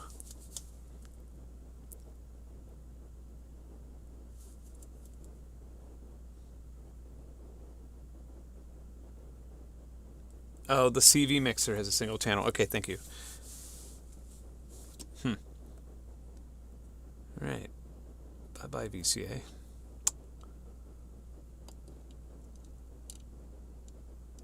Lots has changed. I sort of between the air conditioner and the noise signal here, I'm liking it. There we go, CV mixer. Number of channels, 1. Oh.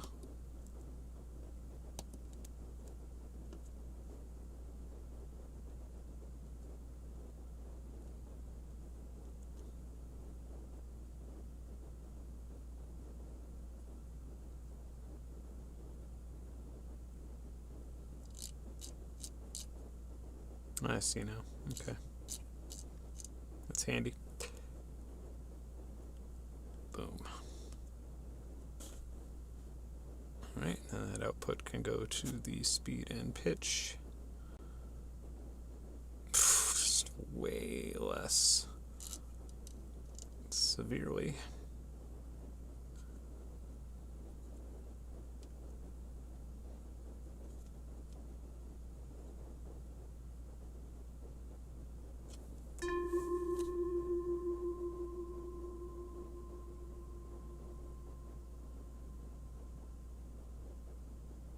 And where are we in this overall cycle?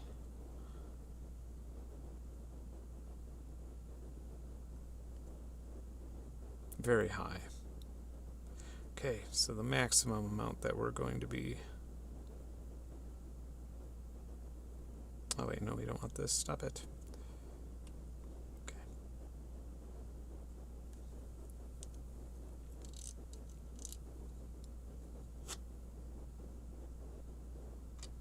Okay, and then we can also have the ramp controlling the noise input.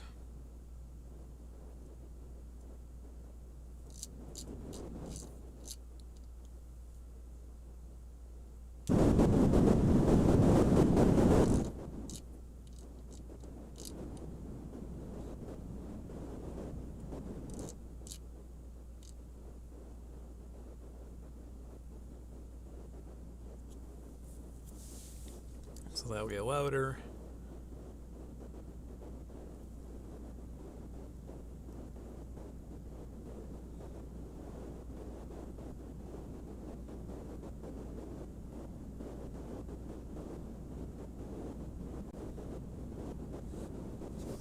And then this should reset it. Okay. Let's just try it. Oh yeah, we also want this switch to enable the recording. We want the recording to be longer. Okay. Got it. Okay, and what else did we want? Oh yeah, we want to make this looper longer.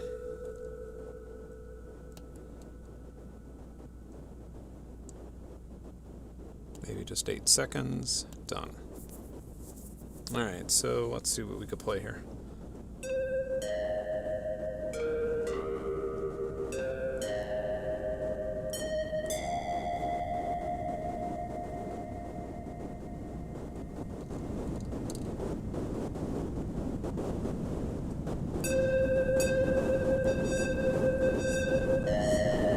Alright.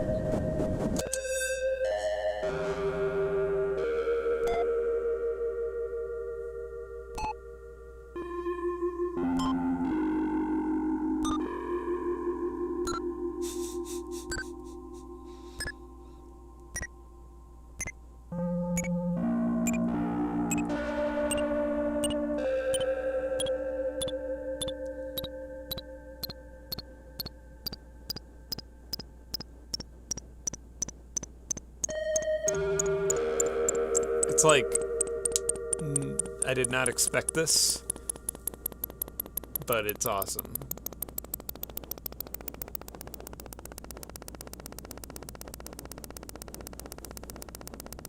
Anyway, so, okay, what's our CPU use? Alright.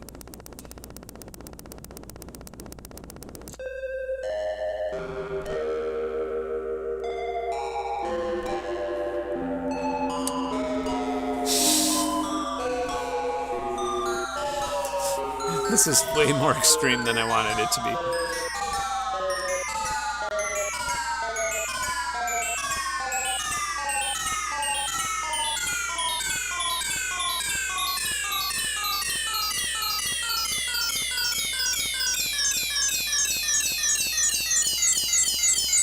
Oh wow, yeah, this is not appropriate. Why is it just going up? Oh, because, I made a mistake. Okay, never mind. This is a simple mistake. I thought I was way more lost than I was here. Damn. There we go. This is closer to the beautiful sound I was looking for.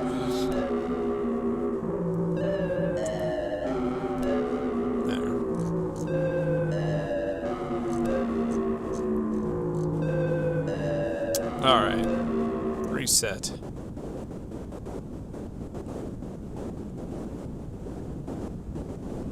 Let's start this baby over.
yeah, I forgot I need to change the latch switch here. Hey, looper. Maybe I'll just let the switch play out. Oh wait, nope. I'm sorry, that's my switch option, not the looper option. Latching.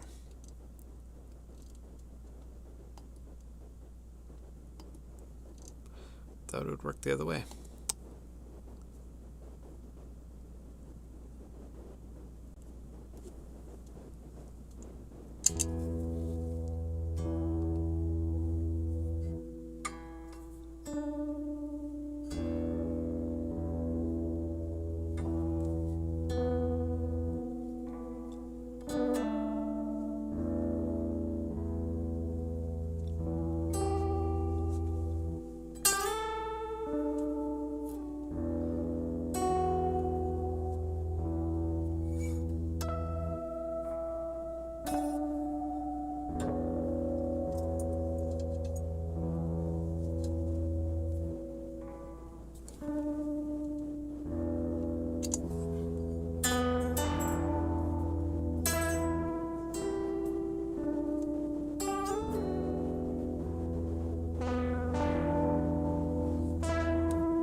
Yeah, on my bigger, like, generative things, I didn't do it here just because I'm streaming and it would take forever, but on my bigger generative patches, you can see that I actually name the pages and make everything pretty. No, I mean, many people are more organized than I am, but yeah, I like this.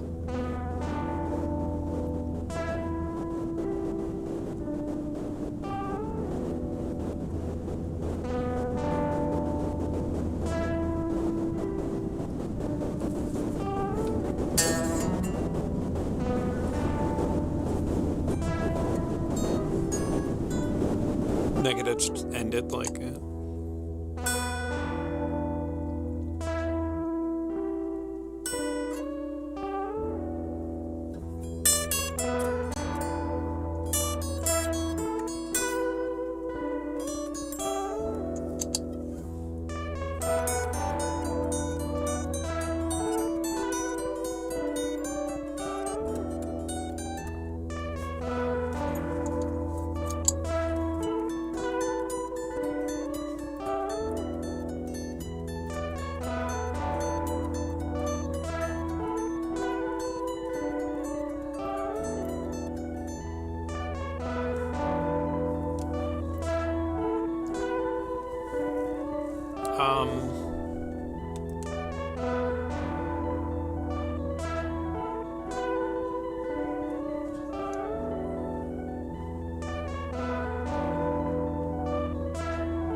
yeah, if I had more time, I would hook this up to a second output, and then one of them would just be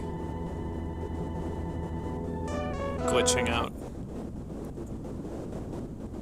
I think I could actually go a little bit crazier here. Let's do one more little.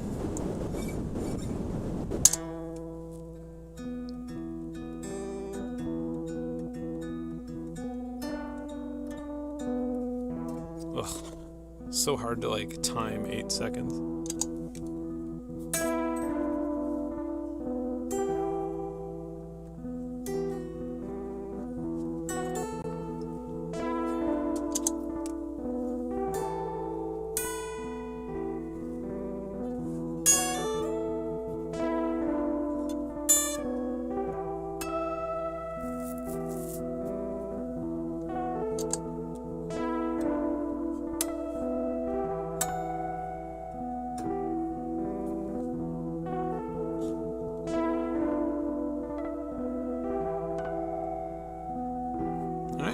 listen to it die.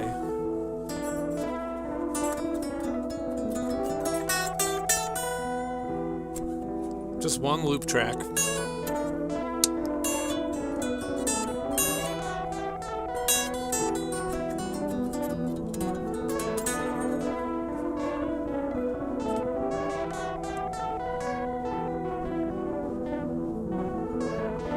Oh, thank you very much.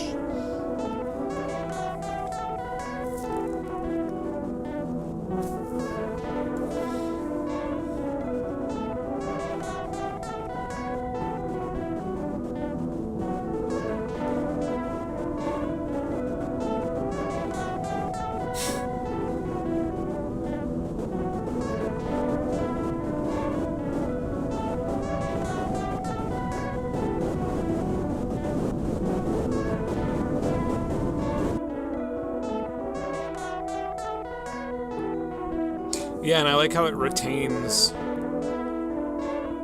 It like retains the loop speed problems. Alright, let's just go a full 1% here and start one more time. Sorry, this is a little addictive.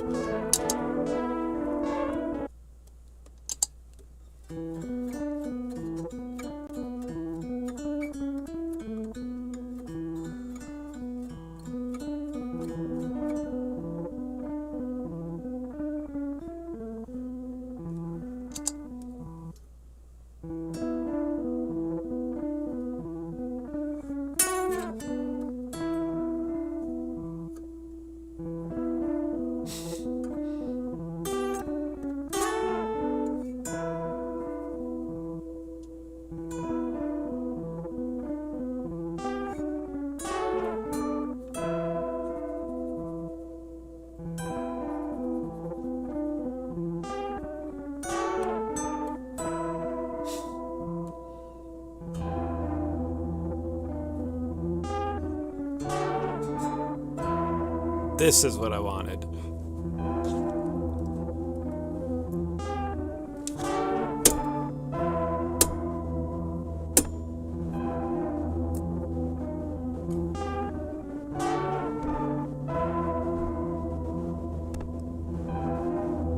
Yep.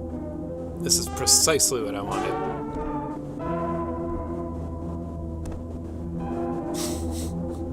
Love it. Yeah, that is a dying lamb right there.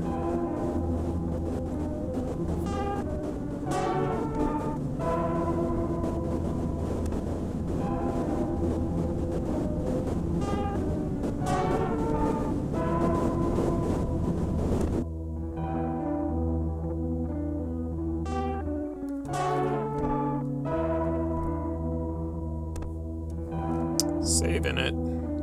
All right. I wanted to check out Christopher's. I know. Oh yeah, I wanted to show off one last, for people who are new to this, really quickly. I'll show off one now that I have my guitar in hand.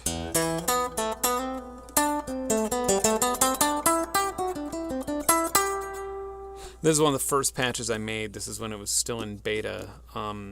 And I end up using it for my live shows. God, I act like COVID didn't happen. So I'll play a chord.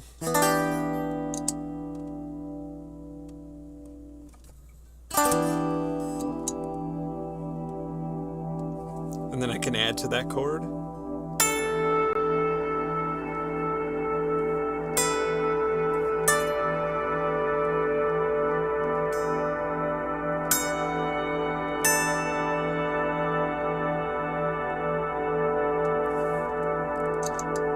And if I do it a little bit more thoughtfully, this is basically like I had a super ego, and I just wasn't that, I was getting kind of frustrated with some of its limitations.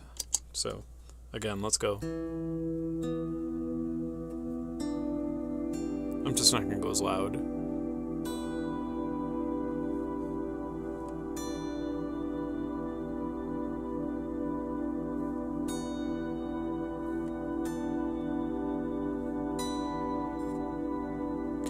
hit it one more time, and that freeze sustains, and then I can just do whatever I want over it. Like if I wanted to like get a bassier thing.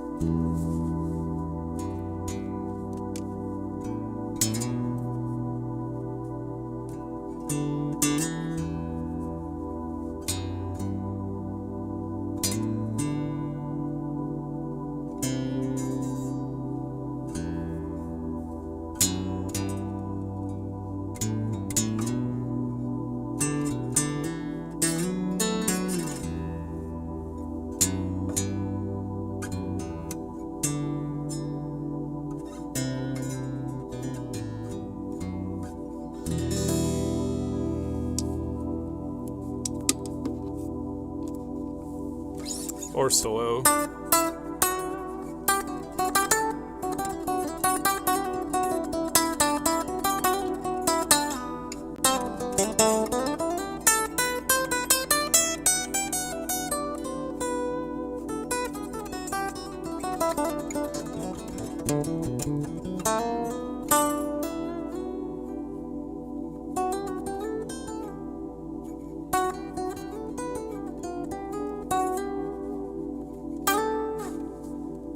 Okay.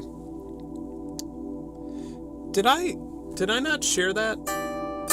Did I share this with anybody? If anybody's part of the ZOIA community, let me know. Because I know it's been asked for, and I may have just like forgotten to do it, but yeah. Ooh, what if we do whole tone with this? It's gonna get ugly. Yeah, okay, let's make the ugliest chord in the world. Ready?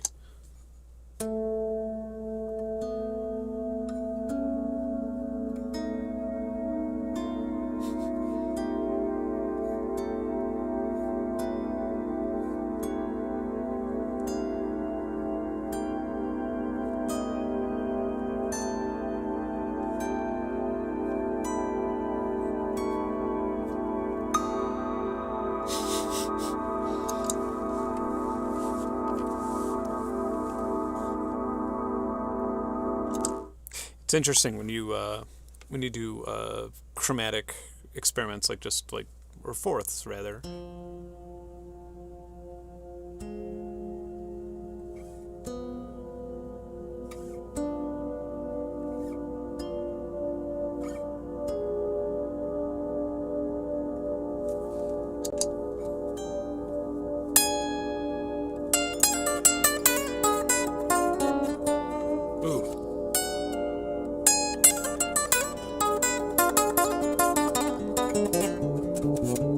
Good training.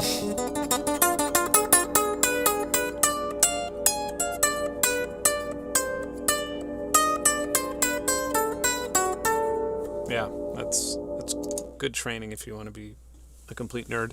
All right, and fifths. Right, no, let's actually go full Coltrane change.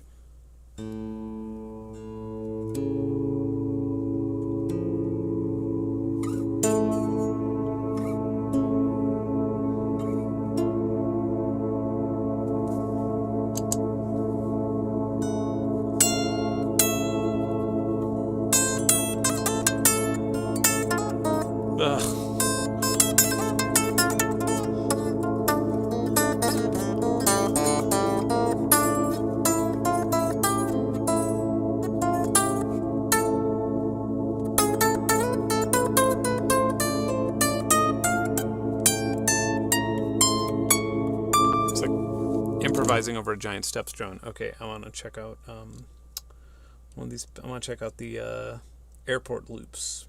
Let's do it. I don't know how to start. Should I just start playing?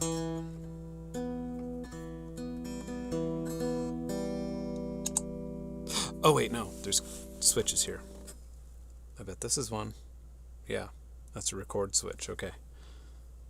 I wish this was a little louder. I could probably find the output. No.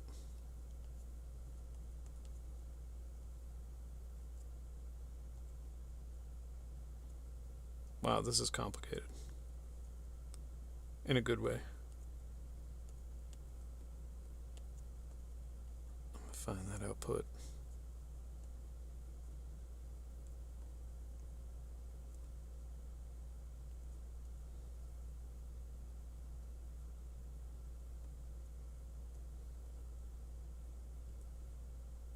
Oh well, I could just turn it up.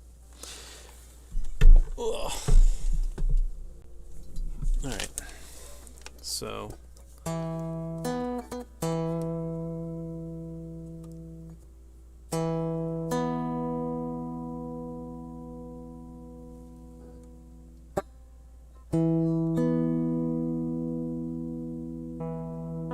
ooh.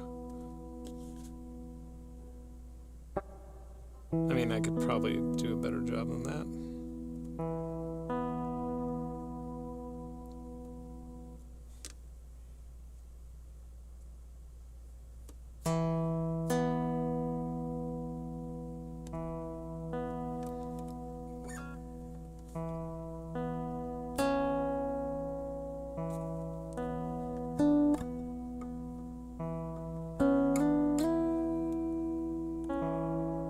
Oh my god, this is amazing.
Yeah, this is awesome. Christopher, this is amazing. This is like legitimately, you've created something that on this that like is worth a $500 pedal in itself. I'm not even fucking around. Like this sort of freeform looping is like so hard to find. I have like $700 devices that don't do it this well. Like MIDI mapping like a pedal to this, I could play an hour-long set.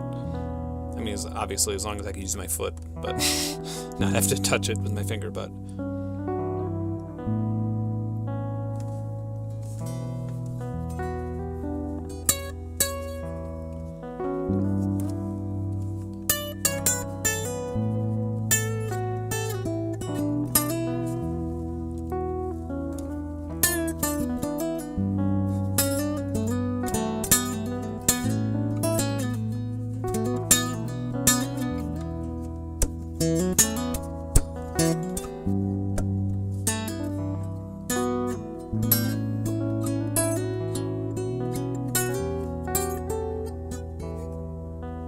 Yeah, this is legit. I love it.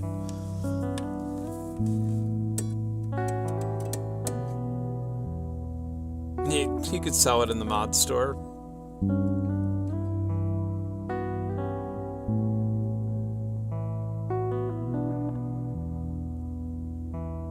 I saw that. Yeah, I saw the stomp switch one, and I was just like, I just kind of like grabbed one right away. Yeah, this is amazing. I love it.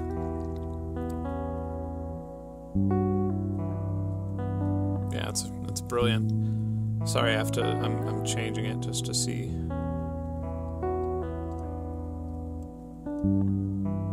I don't know how that one works.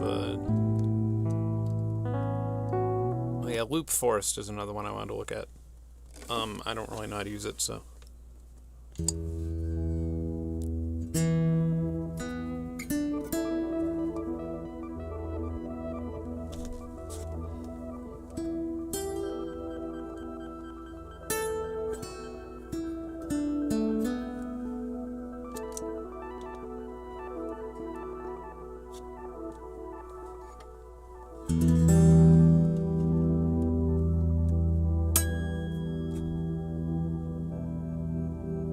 hitting that on the Jocko bass. You know, with this pitch and everything up, hang on one sec, I'll be right back.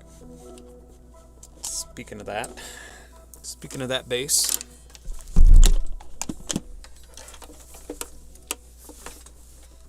I'm stuck.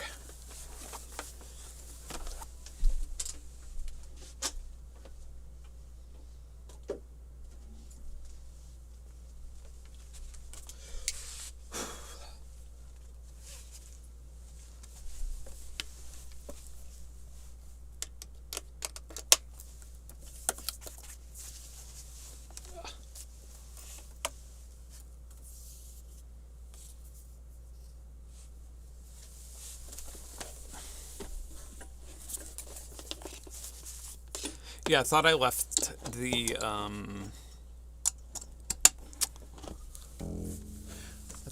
that page open.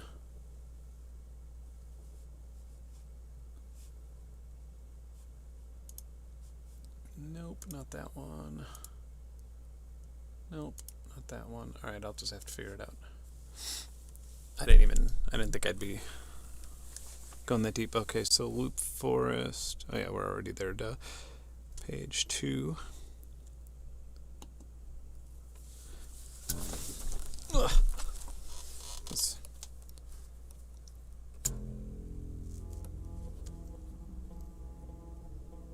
Let me bypass this really fast.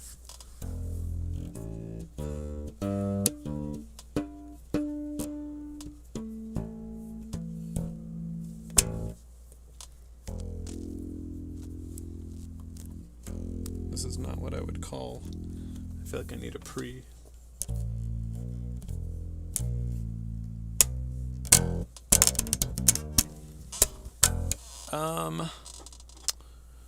Where would the primary input? There it is. Got it. And that connects to the what? Audio in. We'll find it.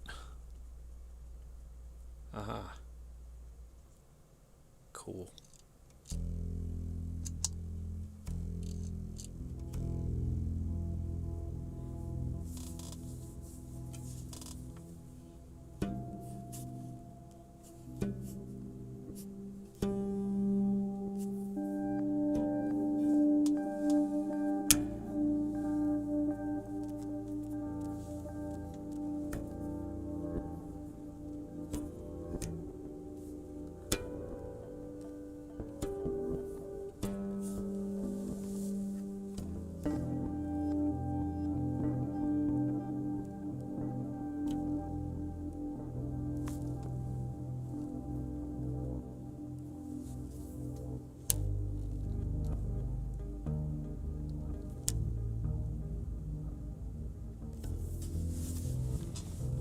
Just gonna reset it because I think I may have.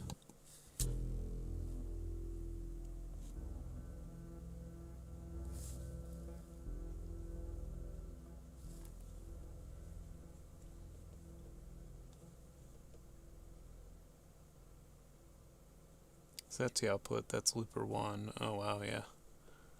Crazy VCA mix.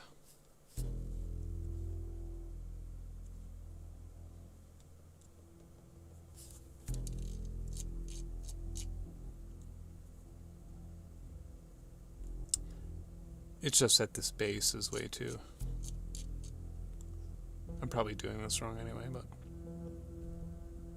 this is something I'm gonna have to play with for a while.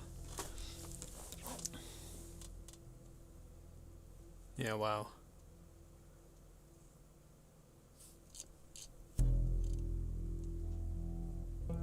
That's what I wanted. That's very much what I wanted.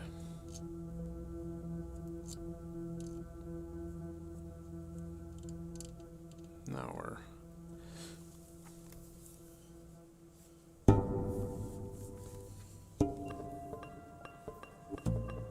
Sounds so nice just with random sounds, right?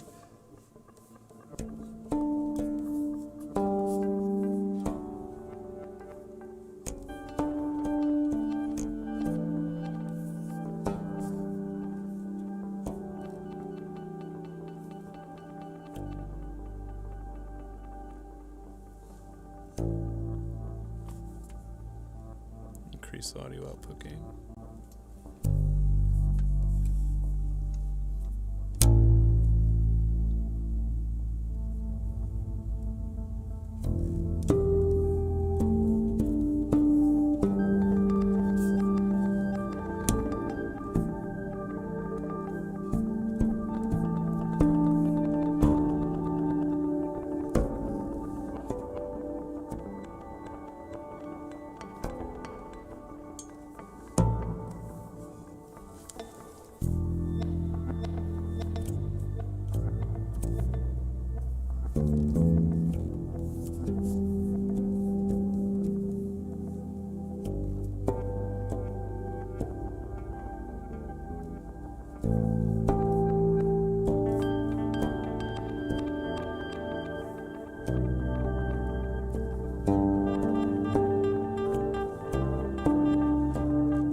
Really dig it.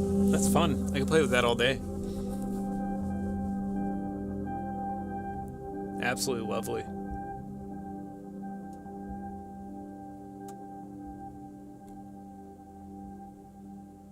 Yeah, wow. Yeah, it is like ambient Jocko, isn't it? Ugh. But, you know, I would have had a much easier time this entire stream had I just moved the arms down on my computer chair or not sat in a computer chair in the first place. Yeah.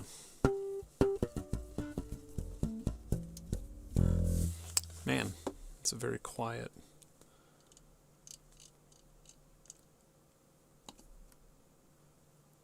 The simplest patch you could make on this.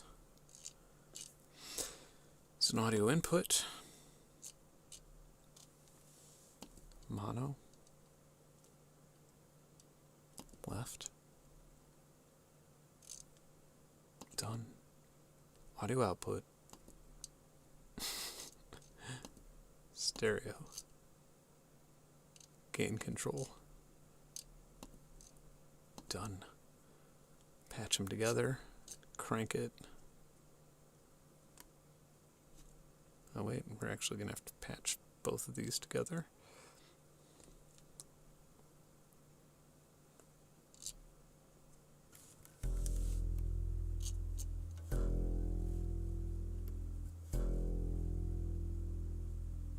It's amazing how I said this is the oh yeah, this would help.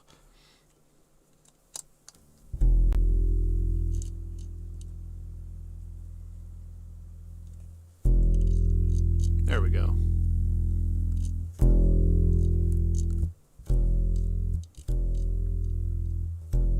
All right. The patches I'm showing off, I will share the names of. Yeah. Man, I think this thing needs some pickup work. That I like strayed away from the Giaco and went with Bartolini's and.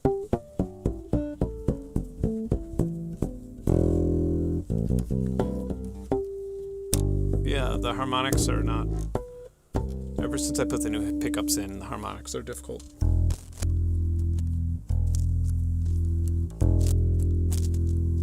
Yeah, it should sound way, even when I'm all the way here at the bass.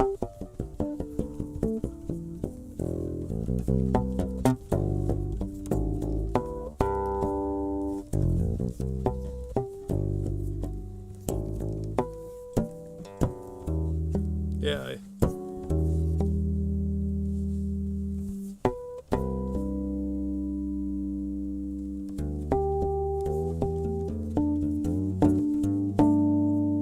Okay. Patch names. The last one I was playing before this, I made one called Dying Lamb.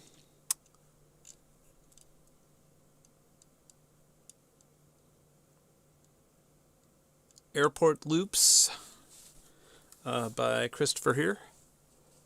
Loop Forest was the other one. And then I just made like a simple generative one in the beginning.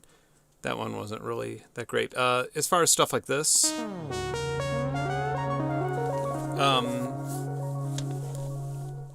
good ending music.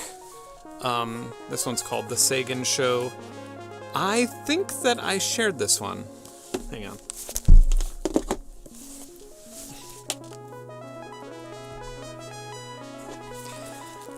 If it's not on patch storage or anywhere like that, feel free to look at... I made 2 ZOIA videos. I made like the launch one, and I made another one that's just a bunch of generative patches, just randomly. Like it's a lazy video where I just like played my generative patches. And I believe that I have a Google Drive link to the downloads or something like that.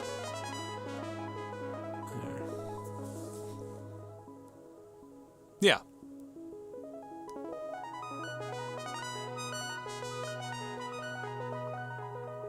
Oh, thanks. I love Giaco. I've been a fan of his since I was a little kid.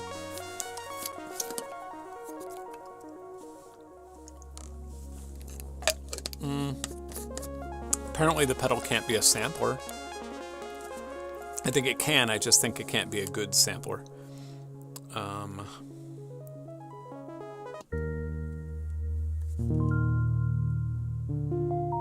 Yeah, these are just things I made for a live show, for where it like opened for me.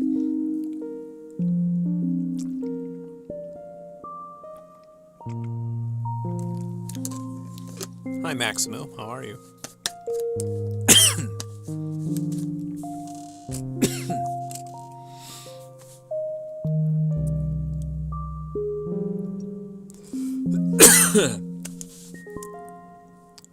I just inhale water, that's all I do.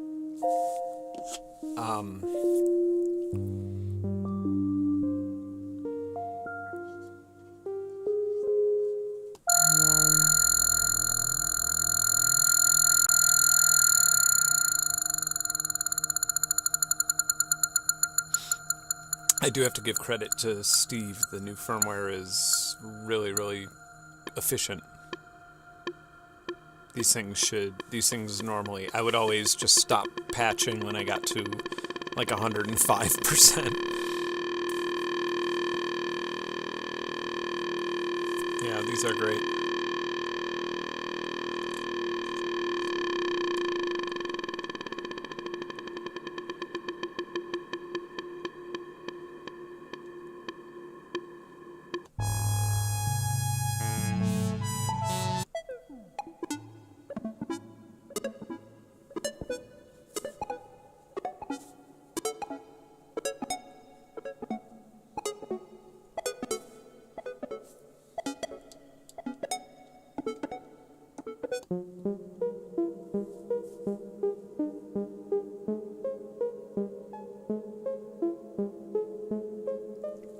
For the longest time, I was trying to make a proper Turing machine on here. I clearly never got... Well, I think the closest I got, I don't know if it actually came with the unit or not. It may have been one of the launch ones. Was this one?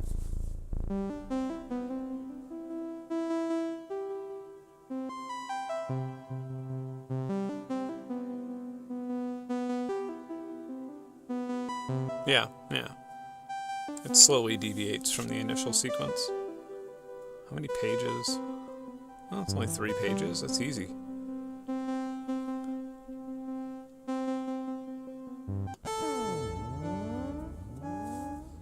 Yeah.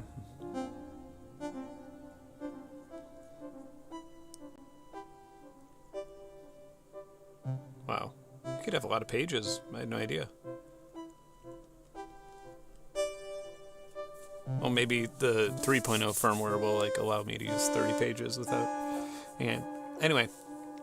Hope you enjoyed the stream. I did. It was fun. I am glad that I did this. I was going to do something else, and I was just like...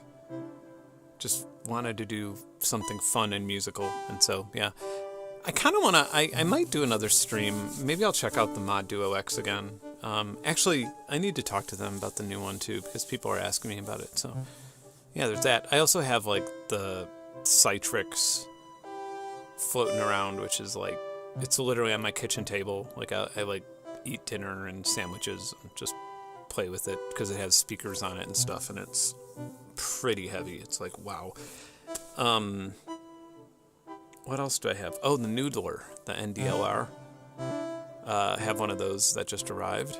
And, of course, the off-road scooter that goes 40 miles per hour. All things that I have floating around my house right now that came in the mail this week.